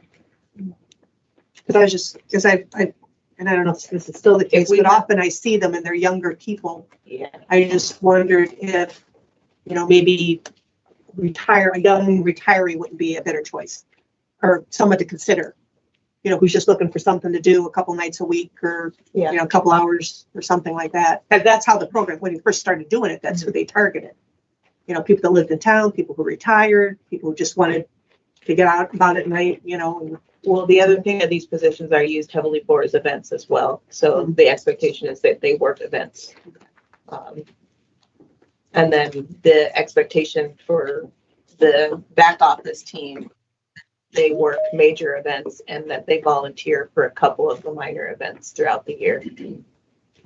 So that's the only downside to using residents in these positions is they don't get to enjoy and attend the events because they're working unless they're requesting a day off. But those are kind of the standard expectations going up front. I'm going to skip the projects portion of this because we're talking about Town Hall and Lot D separately. I will address Island Village though. The clubhouse and Muse were deeded to CROA on February 22nd. We did not gain full access until the following week. It was still controlled by street lights at that time. We didn't full access. We got to go see it and look at it, but we could not enter and exit the building on our own. We needed the assistance of streetlights to let us in. And so upon inspecting the facility with a pool vendor, it was discovered that there a likely leak and that there were issues with the construction of the pool gutter system. The leak appears to have been remedied. However, the construction concerns with the pool gutter system have not been remedied. We've taken steps to mitigate those concerns regarding the gutter system, and we'll continue to work with our vendors to address that. And again, we'll work with Tom on the back end to address any actual construction issues or potential construction defect issues. Chemical levels are stabilizing, but they are being hand fed. The feeder is not working. We're working with our vendor. We're on the list for them to fix it. So at this time, I can't open the pool because they're directly putting chlorine in there, and that would not be good for anybody to go in the pool at that point. We finally have access to have Wi-Fi cabling out at the amenity center, thanks to Jose and him pulling some strings with Smart City. However, in the process of that, the administrator passcodes for the server were not passed to us. So we spent the last week and a half chasing those around from subcontractors that were not on the as-built list. We have those admin passwords as of this morning. So we've gained access to the server, but none of the licenses were installed on there as they should have been. So we have a vendor coming out on Thursday to install the licenses. So all things running smoothly, we should be able to provide key card access to the gym and clubhouse by Friday or Monday, depending on how it goes with the vendor. I still can't open the pool because of the chemicals until the feeder gets fixed, but at least we can open the gym and the clubhouse for rental. Obviously, we talked about the Muse earlier, and then there is also a small playground out in Island Village that was constructed by Mattamy and still owned by them. But it's my understanding that they're in the process of preparing to deed that over to CROA. So we're getting a vendor out because it's open air and we can look at it. We're sending a vendor out there to look at it now and try to get ahead of the game. And we discussed this at the CJC board meeting, and Paige asked for a specific report so he could discuss with Mattamy and Streetlights about the issues that we're facing. Paige is Paige Pierce, who is the president of the non-residential board, as well as the Celebration Company. So that's why she's keeping him in this loop. Can I go back to the Island Village and there's going to be a pop-up there, right? Yeah, I was just getting to that. Well, I'm sorry. Steal my thunder. I'm sorry. So when that happens, will you have already determined the rental fee for that? For the pop-up event? Well, I mean, aren't you gonna have it at the clubhouse where people can go in and see the clubhouse? Yeah. Because I'm thinking that you should have like a little piece of paper or something that even has maybe like a little picture on it of the inside of there and available for rental now. If people are interested in having, their graduation parties there or whatever. Nikki, has your committee established a rental rate for the clubhouse? It has not yet. I mean, that would be a perfect opportunity while the iron. We can establish a temporary rental rate that is akin to Heritage in the interim. That's such a beautiful facility, though. I'm thinking you can get top dollar. We have a lot of interest in it already. We've gotten a number. And that's what I said, with having people there, and even if you put something in it's too late for there, but even in the Friday Flash, come and see this new event. Are you having a graduation in the near future? Or, I don't know, baby shower or whatever. I mean, it's beautiful. So, I mean, overall rental rates would be recommended by the rec committee, but then finalized and approved by the board. So either you can recommend and approve a rental rate in the meantime, or we just, we hold off until the rec committee. We do a special introductory offer. Well, I mean, just to get some revenue in. Yeah. Because we're already in the hole, or we will be in the hole sooner rather than later. I mean, the only other issue I see with that is we haven't established the usage guidelines for it because there are some concerns about the appointments in there and how nice it is. There's glass topping on the tables, there's light colored furniture and rugs. there's a lot of nice things in there that we're It's a nice facility, we're gonna have to establish a higher a higher rate. rate But the and a higher deposit. The rec committee has discussed, right, Nikki? They've seen. They've seen photos, they know where they're pretty much going with this amenity and rental. Yeah, I think so. They have not made an initial, their proposal to the board and you guys haven't approved it. Okay, sorry. Go ahead, pop-up events. So before you go to the pop-up, just a clarification, you talked about Celebration Company at the joint committee this afternoon. Paige asked for some documentation. I think he was surprised, my sense, I don't know, Jim, that he was surprised to hear some of the concerns, particularly that we've been having meetings with Mattamy and Streetlights from the last 4 or 5 years, trying to make sure there's a smooth transition, whatever it happens, and to have the, what do you call it, as you wrote in your documentation about the internet access and the wiring. We talked about key cards 2 or 3 years ago. That's unacceptable. But so the documentation is for his information, but also as Mattamy prepares to move into a phase 2 and other future phases, so that basically his words, so this doesn't happen again. Right. So that future transitions are smooth. So that's one point. Second is with the things that you've highlighted, for example, the pool and the, what is it called? The feeder not working and things like that. I know I stressed this afternoon with the Celebration Joint Committee, but the constant communication, the honest communication, straight up communication to the residents, particularly in Island Village, like the pool looks pretty, but you can't go in yet for your own safety. So that, and then the third, and as you're talking about the beautiful facility, and I know it's right around the pool side, is the grills. I think we need a public discussion. I don't know if we have the rec committee or management weigh in on that, but the health and safety and any operations with the grills and whether they should be maintained or continue to exist. So I was reaching out to Bill about that one because they've got grills for rent at the Artisan Park Clubhouse. So I was going to see what they did as their policy and procedure, just as an initial framework, and see how it works for them. And then that can be an initial starting point for the Parks and Rec Committee to discuss. Yeah, I think that'll be helpful. That's prior to your presence. Is, to me, grills, free access, health and safety. They're right where the grills are located at this amenity center. It's like really close to the pool area. Right. So it's not like it's tucked away in a corner somewhere. No, I know. Between the building and the water. The gas, right? Are they gas? Yeah. And the ones at Artisan? Natural gas. Natural. Natural. And the ones at Artisan, are they gas as well, or are they? I don't know. So more information to be coming. But when Artisan, when they use the grill at Artisan, there's always somebody there. Yes, exactly. Like a staff. Like staff. Like staff. Yeah. So that's why I wanted to get the Let's get more framework that information. they've established for usage and rental of those grills can Exactly. be at least an initial framework to start discussions. So we're not starting from zero. Exactly. Get some It's already information. working and functional, and then we can figure out what the pitfalls are that they face with the grills, and we can try to avoid those. Good. Just to add to what you said about Paige, to me, this was basically a cold handoff. It wasn't a transition. And I think he expected there to be a transition, and he seemed very surprised that it went the way it did. And it's still winting, still going.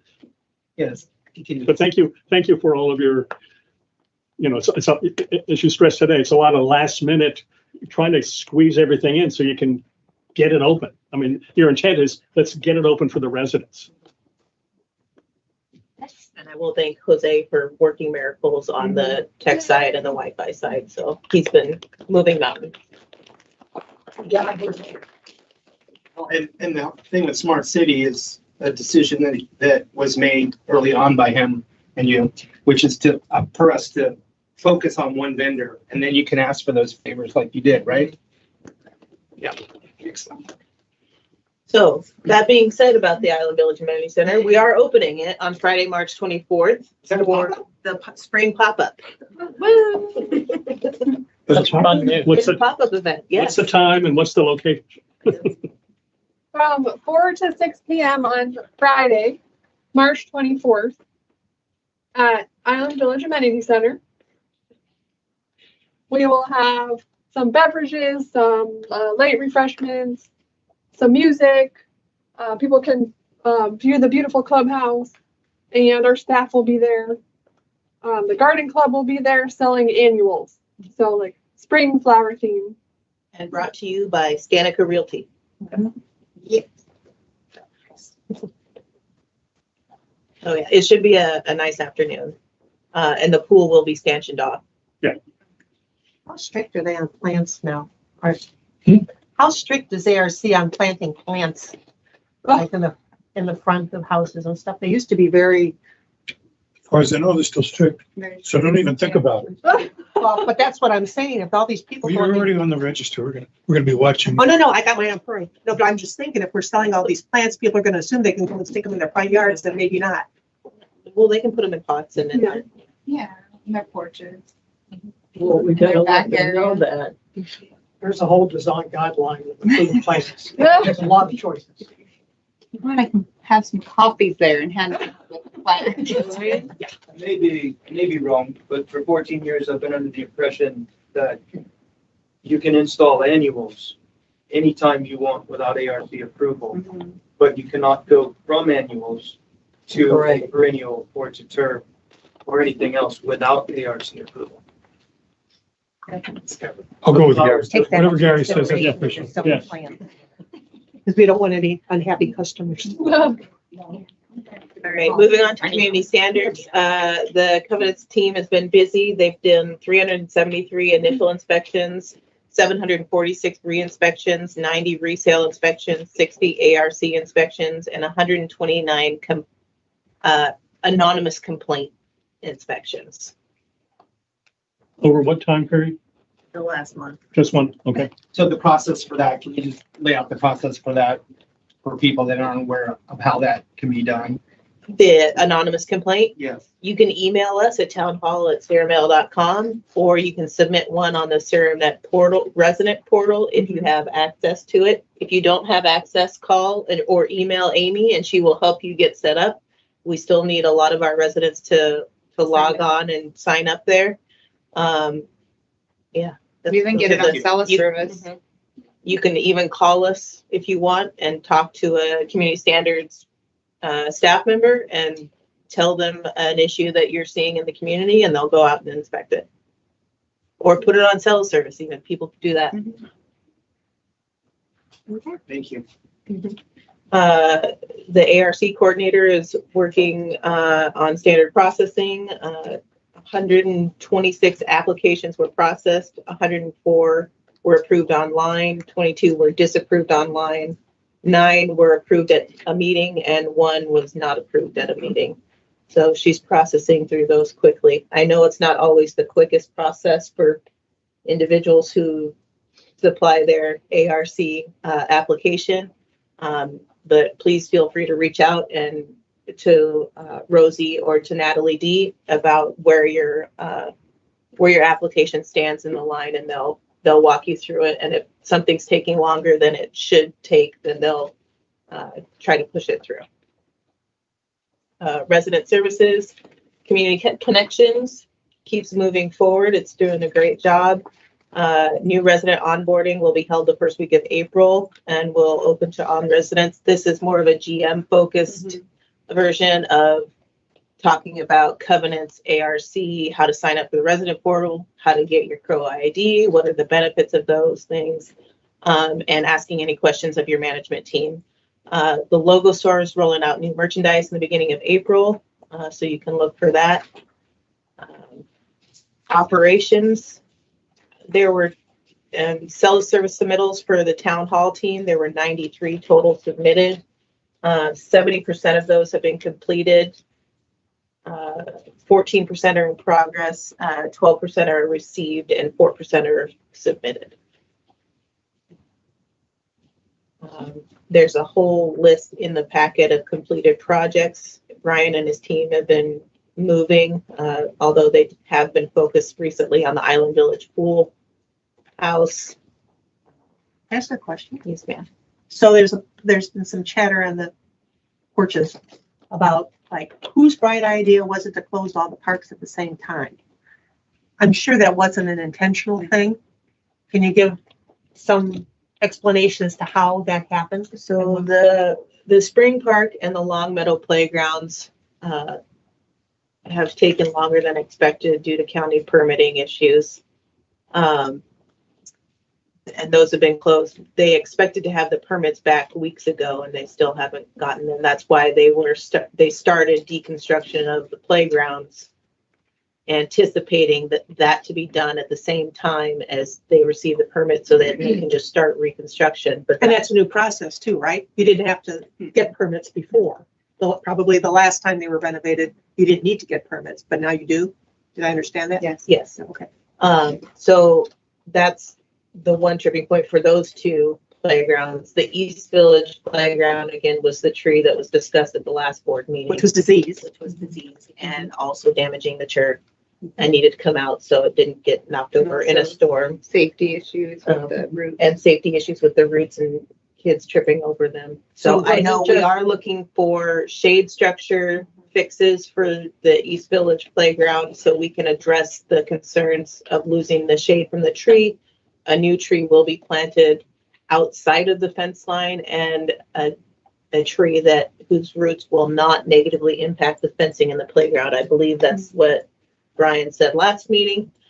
So no, it wasn't intentional, but the safety concern was our West Village issue. Not to try to close all of them, but where are we at with Lakeside? Originally approved. That's been on hold since your Celebration Hall project and nobody has asked. We have not been considered that. Okay. I'll bring it back to your next meeting. Great, thank you. IT, the website rebuild is almost done. Our final comments have been sent to the vendor and they're working on that now. It'll go out to a couple of board members to review and look at before we hit the go live button. Owner, we're still working on. We have a call scheduled to discuss status. Wi-Fi at CCFC Lakeside and Town Hall is live for staff and residents. Heritage Hall and Spring Lake will be the next sites to be addressed. Operations Department shed now has Wi-Fi, so Brian can access his emails while he's out there working, which is nice. So we can talk to him. Assume cell coverage is not good. No, it's on the way to entry to Artisan, so cell coverage doesn't really work out there.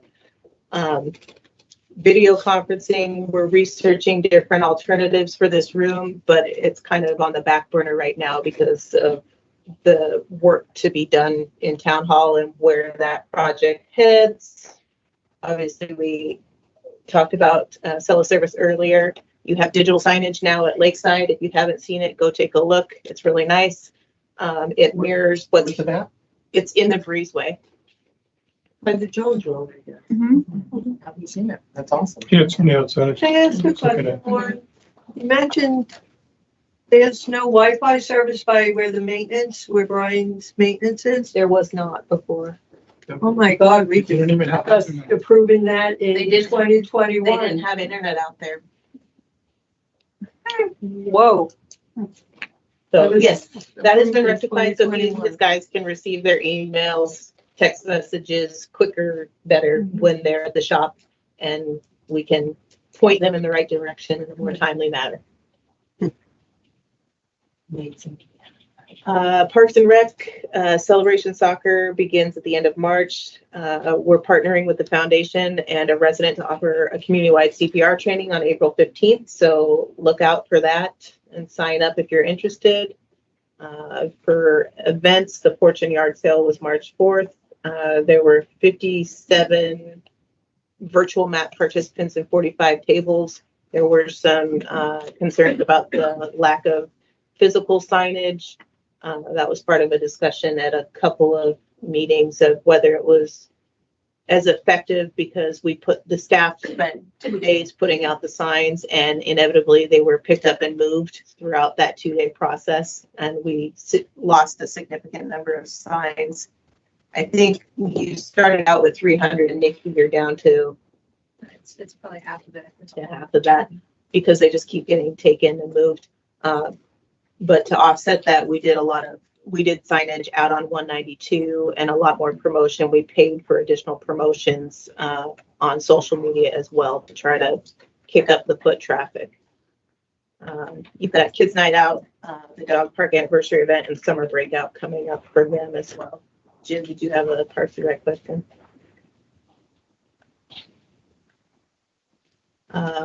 You have got. I do, but are you moving Summer Breakout to Lakeside? That's the tentative plan right now, depending on how long the remediation work takes at Heritage and Repair. So, Lifestyle's upcoming events, the Egg Hunt is at the CCFC, not at the KH Fields. Food Truck Fridays. Food Truck Friday is coming up on April 14th and the concert in the park on the 26th. Amber B, our new communications coordinator, has taken over the majority of the existing communications platforms. We're implementing new quality control plans to make sure communications are going out correctly.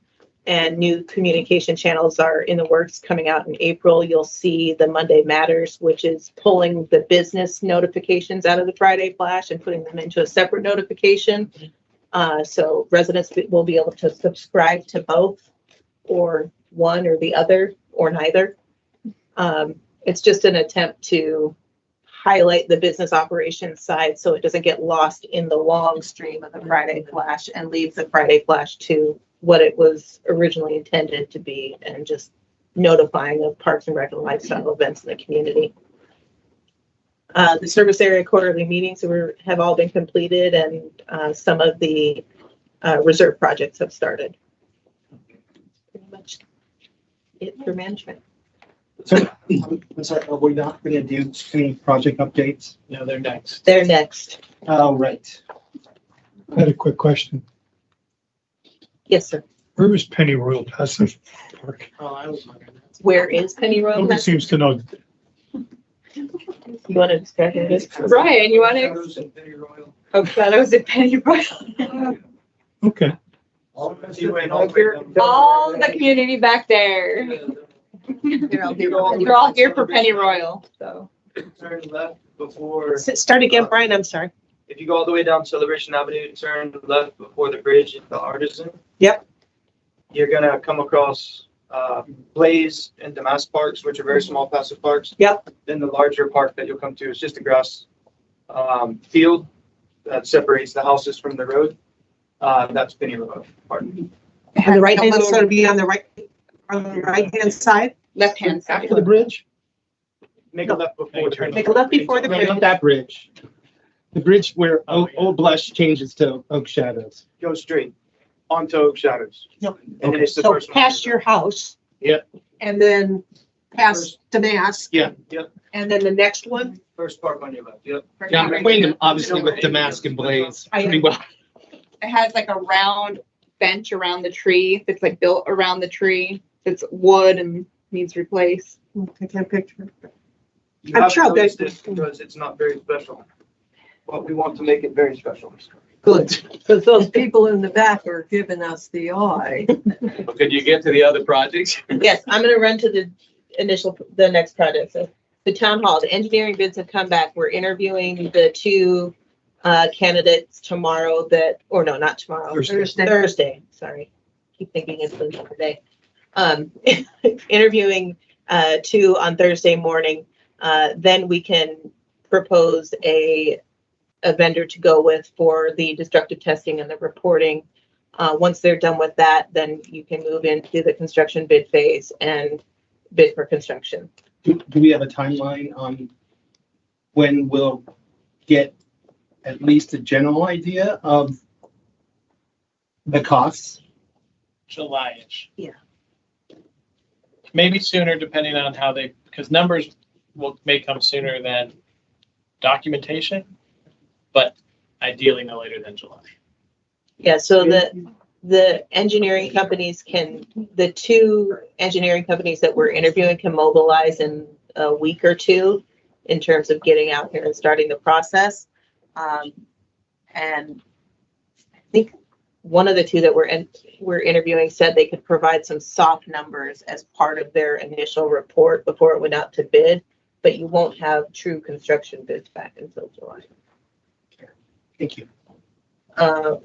Lot D. Holy was supposed to get numbers back to us on Friday on the reduced scope.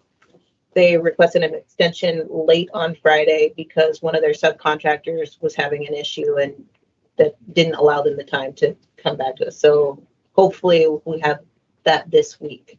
Once that's received, it'll go to the SME group and the board for review. And then you can start discussions about next steps, which would generally be your informative meeting in terms of doing the presentation to the community to meet your charter obligation. Could you just review for the people who weren't fortunate enough to attend the organizational meeting in terms of what we limited it to and what we're waiting to receive back from Polly? So the reduced scope, there's two options. The first one is doing so both of them include bringing in backfill and doing the irrigation and water management work that needs to be done for the entire Lot D. It also includes grading the parking lot up to the level where we can build the sidewalk so it's ADA compliant, building the pickleball courts with the fencing, but no shade structures or anything like that. And then the sub part of that is with or without lighting. The without lighting option does have conduit placed in there though, so you don't have to go back and do that later. The second option is doing the fill, the grading, the water management, irrigation, and again, not doing the sidewalk, but grading it so we can build the ADA accessible sidewalk, doing the pickleball courts and doing the sod and the sod and irrigation for the remainder of Lot D that goes towards the CDD building. So it's a usable grass field. Either way, you do have to put some seed down. It's just not. I thought it was hydro seeding rather than actual sod because it's cheaper. And then the sub options are with and without lighting. So, thank you. So moving forward, where do we go from tonight? Do we set a date to have this? So your next steps would be once you get the numbers back and digested, then you would set, if you wanted to keep moving forward with the project, you would set the presentation meeting. So can we set a date today for the presentation meeting? So We the don't even have community. the numbers back. Not until we have the numbers. Until we have the numbers? Okay. There's a. That guy again. Yeah, so, having been part of pickleball for 4 years, Part of. if you're going, so what I'm hearing is you're going to keep the pickleball lots where they were before, and it's basically going to be the existing parking lot, grass, pickleball, grass, but it'll be lot ready.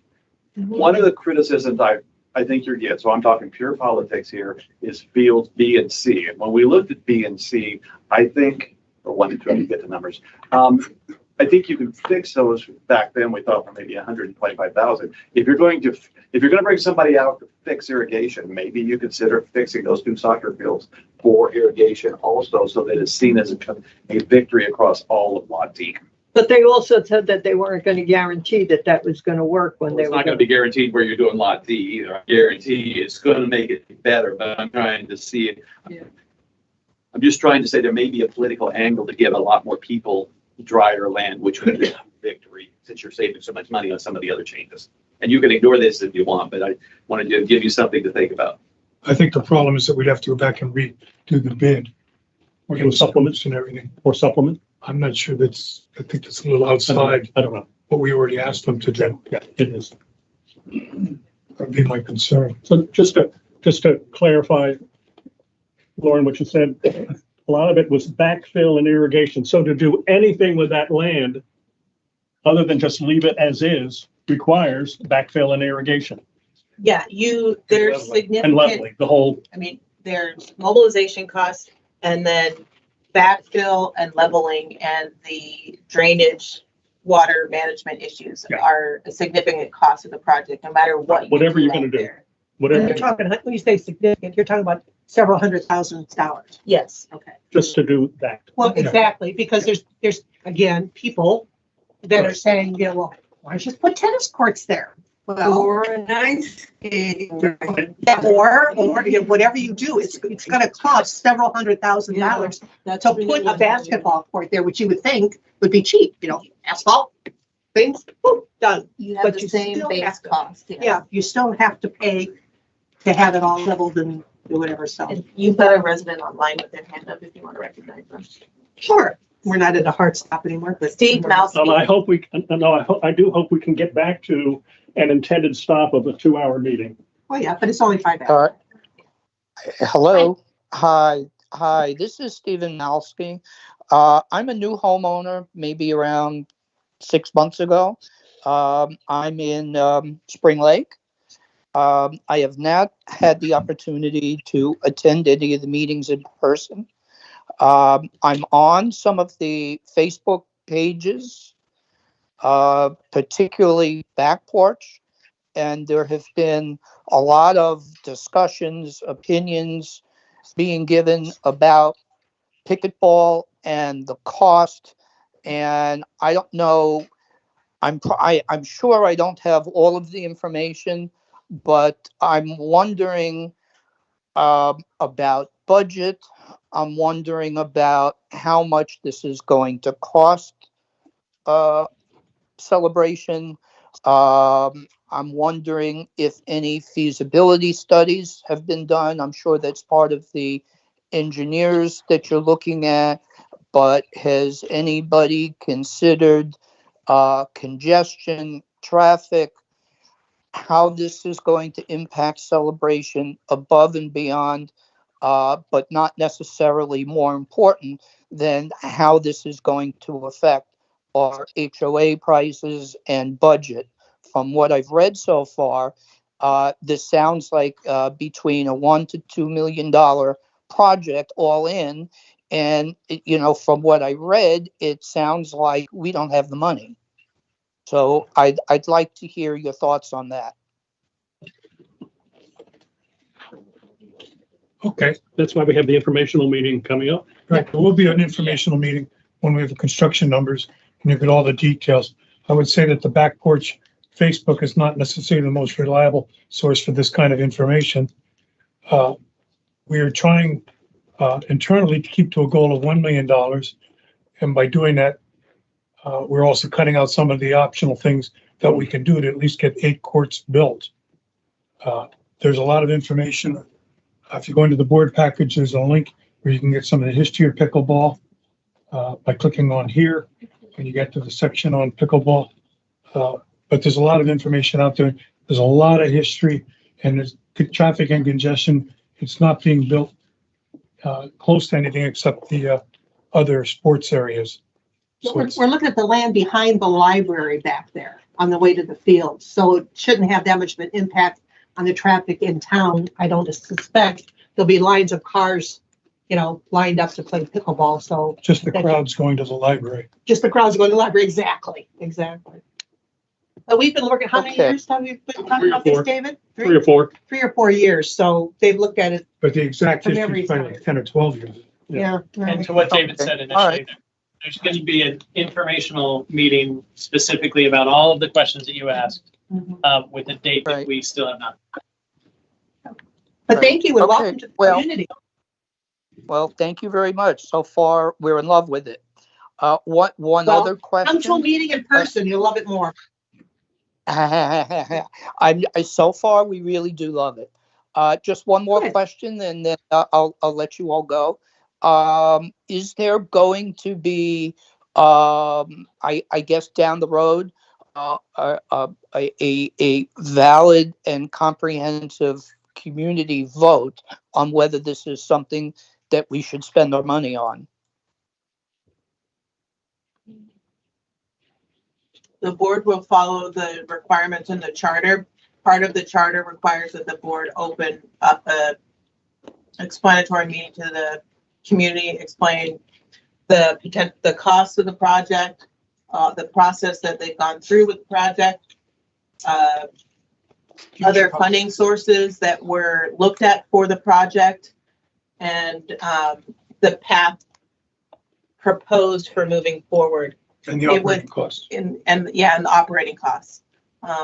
Then the board would potentially move to a vote, and if the community was against that, they have other charter options. I will say that there was a study done in 2019, the low About study. 4 years ago, 2019. And among the top projects were community center, performing arts center, parking. Number one was parking. Number one was parking. And pickleball was among the top tennis. Yeah, Well, tennis. I could certainly appreciate that, but I wasn't living in here in Celebration in 2019, and I'm wondering who specifically gets to vote on this. I mean, I don't know if I want a board of 10 to 15 people or how many you are voting on such a huge project without all of our input. Well, the community meeting is for anybody's input. There are 7 board members, and because the board members have been elected by the whole community, that authority to vote for or against this project has already been delegated to the board. There is really no vehicle for the community to vote on every project or every item. It's very expensive and time consuming to get a vote. And there are also requirements about how many people would vote, but this doesn't really tick any of the requirements for a community-wide vote. That's well stated. And if there were, the bar for changing things is very high for the number of people. Well, that have to I mean, vote. very high, but this is a very high budget project. This isn't just any project. Okay. We hear you, Stephen, but make sure that you get the Friday Flash, because you want to watch for when we're going to have this meeting that's going to have the answers to all your questions, and you can meet all of us in person. How's that? Okay, I will look for that. Okay, good. Thank you. Okay, Thank you for we'll your look forward to time. meeting you. Thank you Okay, for your thank you. time. Sure. Okay. We're to board comments. Anybody have anything pressing that they want to say? We got. Any- Oh, I thought my people. I thought we talked about it already. I'm sorry. I got directions. Where it was. We found where it is. Now we're gonna find out how to get rid of the nematodes. And apparently they don't eat plants. Someone Just speaking rats. on this? Yes, Natalie, do you want to kick this off, or do you want Brian? I'm gonna have Brian kick it off because he is the nematode specialist. I'm really not. Sorry, I missed that in my commentary. Just for a little initial background for those who didn't read the packet, Pennyroyal Park has struggled over many, many years to maintain its celebration appeal and look. And the residents have been very patient, but they are tired of looking at dead grass and other things. So it's Brian's show now. Want to thank Rick. Come on up, guys. Tom, Don't be shy. Alan, thank you very much for coming. These are residents from Pennyroyal. Pennyroyal is a unique park where the sidewalk runs 10 feet off their front door, and then you have a stretch of grass that goes all the way to the road. This stretch of grass is 10,000 square feet, so it's about a quarter of an acre. We did, and Rick is kind of the unspoken historian for the park, and he has all the information on the park. Back in, I think, 2017, they removed dirt from the park. They brought in truckloads of what was supposed to be topsoil, but ended up being sand. They switched it from Bermuda at that time to Zoysia because it was going to be more drought resistant and be able to survive better. And at that point, they put so much dirt in that the nematode problem is gone. That's not exactly how it works. Once you have nematodes, you will always have nematodes. Not like termites? I don't know much about termites, but basically, here in Florida, we have a whole bunch of different types of nematodes, but we have two that are prevalent, and it's the sting nematode and the lance nematode. The sting nematode, they find a lot on the golf courses and stuff, and there's chemicals to treat them, and there's fumigants. They can put down powder, they can tarp over a place, they can kill them, and that costs about $1 per square foot. And a 10,000 square foot park, it's $10,000 just to maybe kill the nematodes. Unfortunately, the lance nematodes, there is no chemical control for them. We cannot kill them. All we can do is feed them to make them happy enough to leave the grass alone. We do that by fertilizing more and deep root watering. So giving them longer periods of water for shorter day spans to increase the roots to grow deeper down, to force the nematodes further away from the top of the soil, top of the where the grass is. So we're bribing them. We're bribing them. Basically, we're giving them enough food that we keep the grass alive. Legally.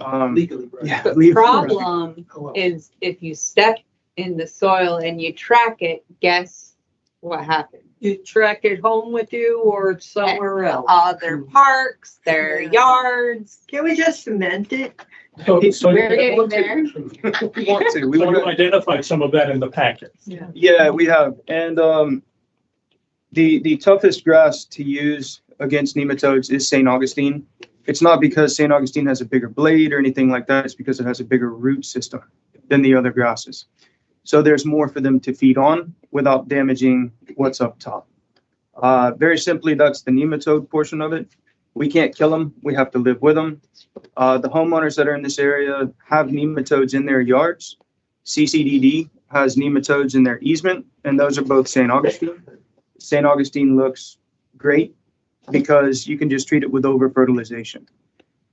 Now, we don't want to tell you, let's replace 10,000 square feet of St. Augustine, and then 3,000 square feet of it dies, down the road, and then another year, 3,000 square feet of it dies. We want to minimize the 10,000 square feet of St. Augustine. To do this, we want to give this park some amenities that other parks have, such as pavers, maybe seating, shade. Natalie had mentioned there's a circular bench that goes around a tree. We met with Vaughn from ARC, and he said we may not want to do a massive amount of pavers, like a gigantic patio or something like that, but to stagger the pavers throughout the park so that maybe we have a paver sidewalk that runs parallel to the existing sidewalk.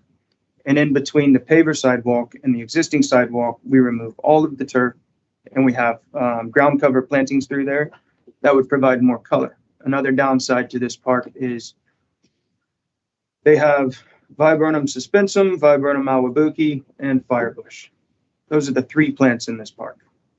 And there is room for so much more diversity and color. Yes, sir. Do nematodes eat them too?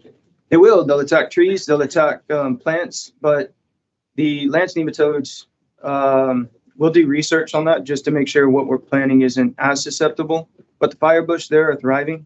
They're massive. They're 6 to 7 feet tall.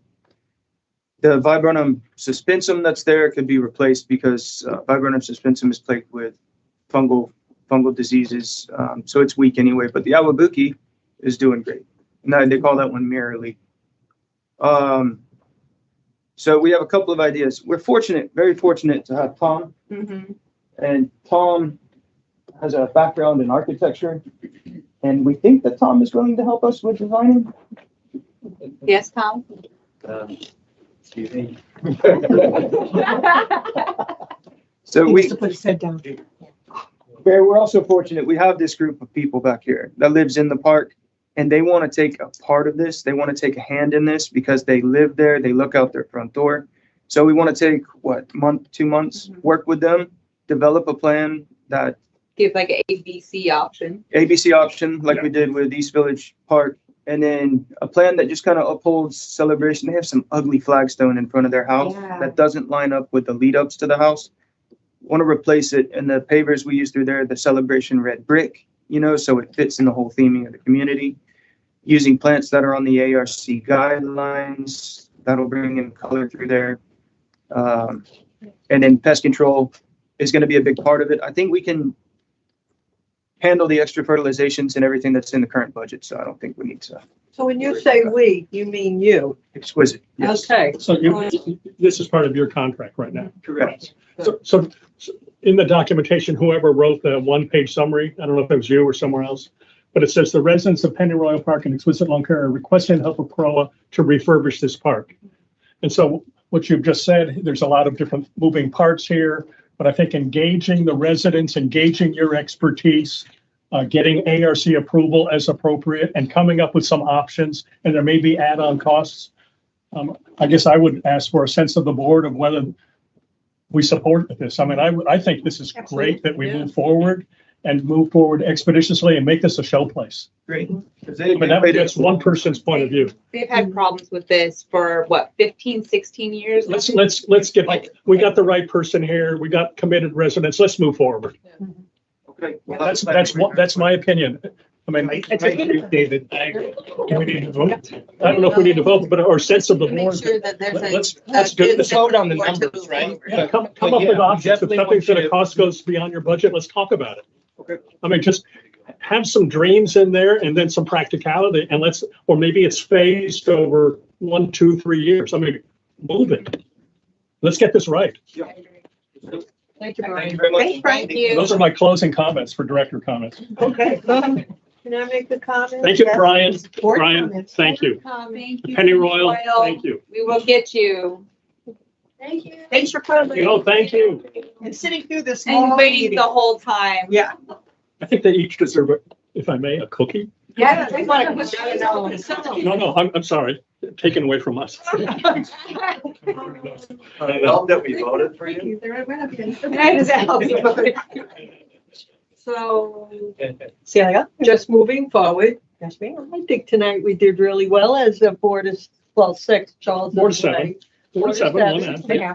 So I think we did good. We don't always get along or not get along, agree, but we do manage to get through and work together. As always, Lauren is our rock star. That's how I see her all the time and her amazing team. And our first, we're calling it, they used to have years ago, board meetups in different villages.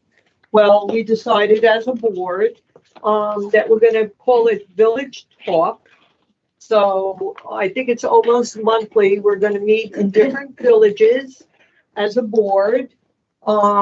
We can all meet because we're not discussing business. We're just talking to the residents. Laura knows what she has to do I noted, but the first one is going to be Wednesday, March 29th at Island Village. So we'll be meeting with the residents down there, whatever board members want to go. But any 6 resident can come. And any resident from You have to any live in other Island Village. village can come, but we're starting in Island Village because they're our new community and we want to start with them. So we want to try to get out there in the community and talk to the residents. I mean, I'm out there all the time talking, but I want us to be out there. Now, there's a surprise. Out there talking. But I want us to be talking to the community in a less and more of a casual setting. So. Celia, what time? 6 o'clock, 6 to 7:30 in Island Village. The clubhouse. The amenity. Yeah, the new center. Yeah, it's really nice. Anybody else? Something to say? Jared? I was just motioning to adjourn. I have no board comment.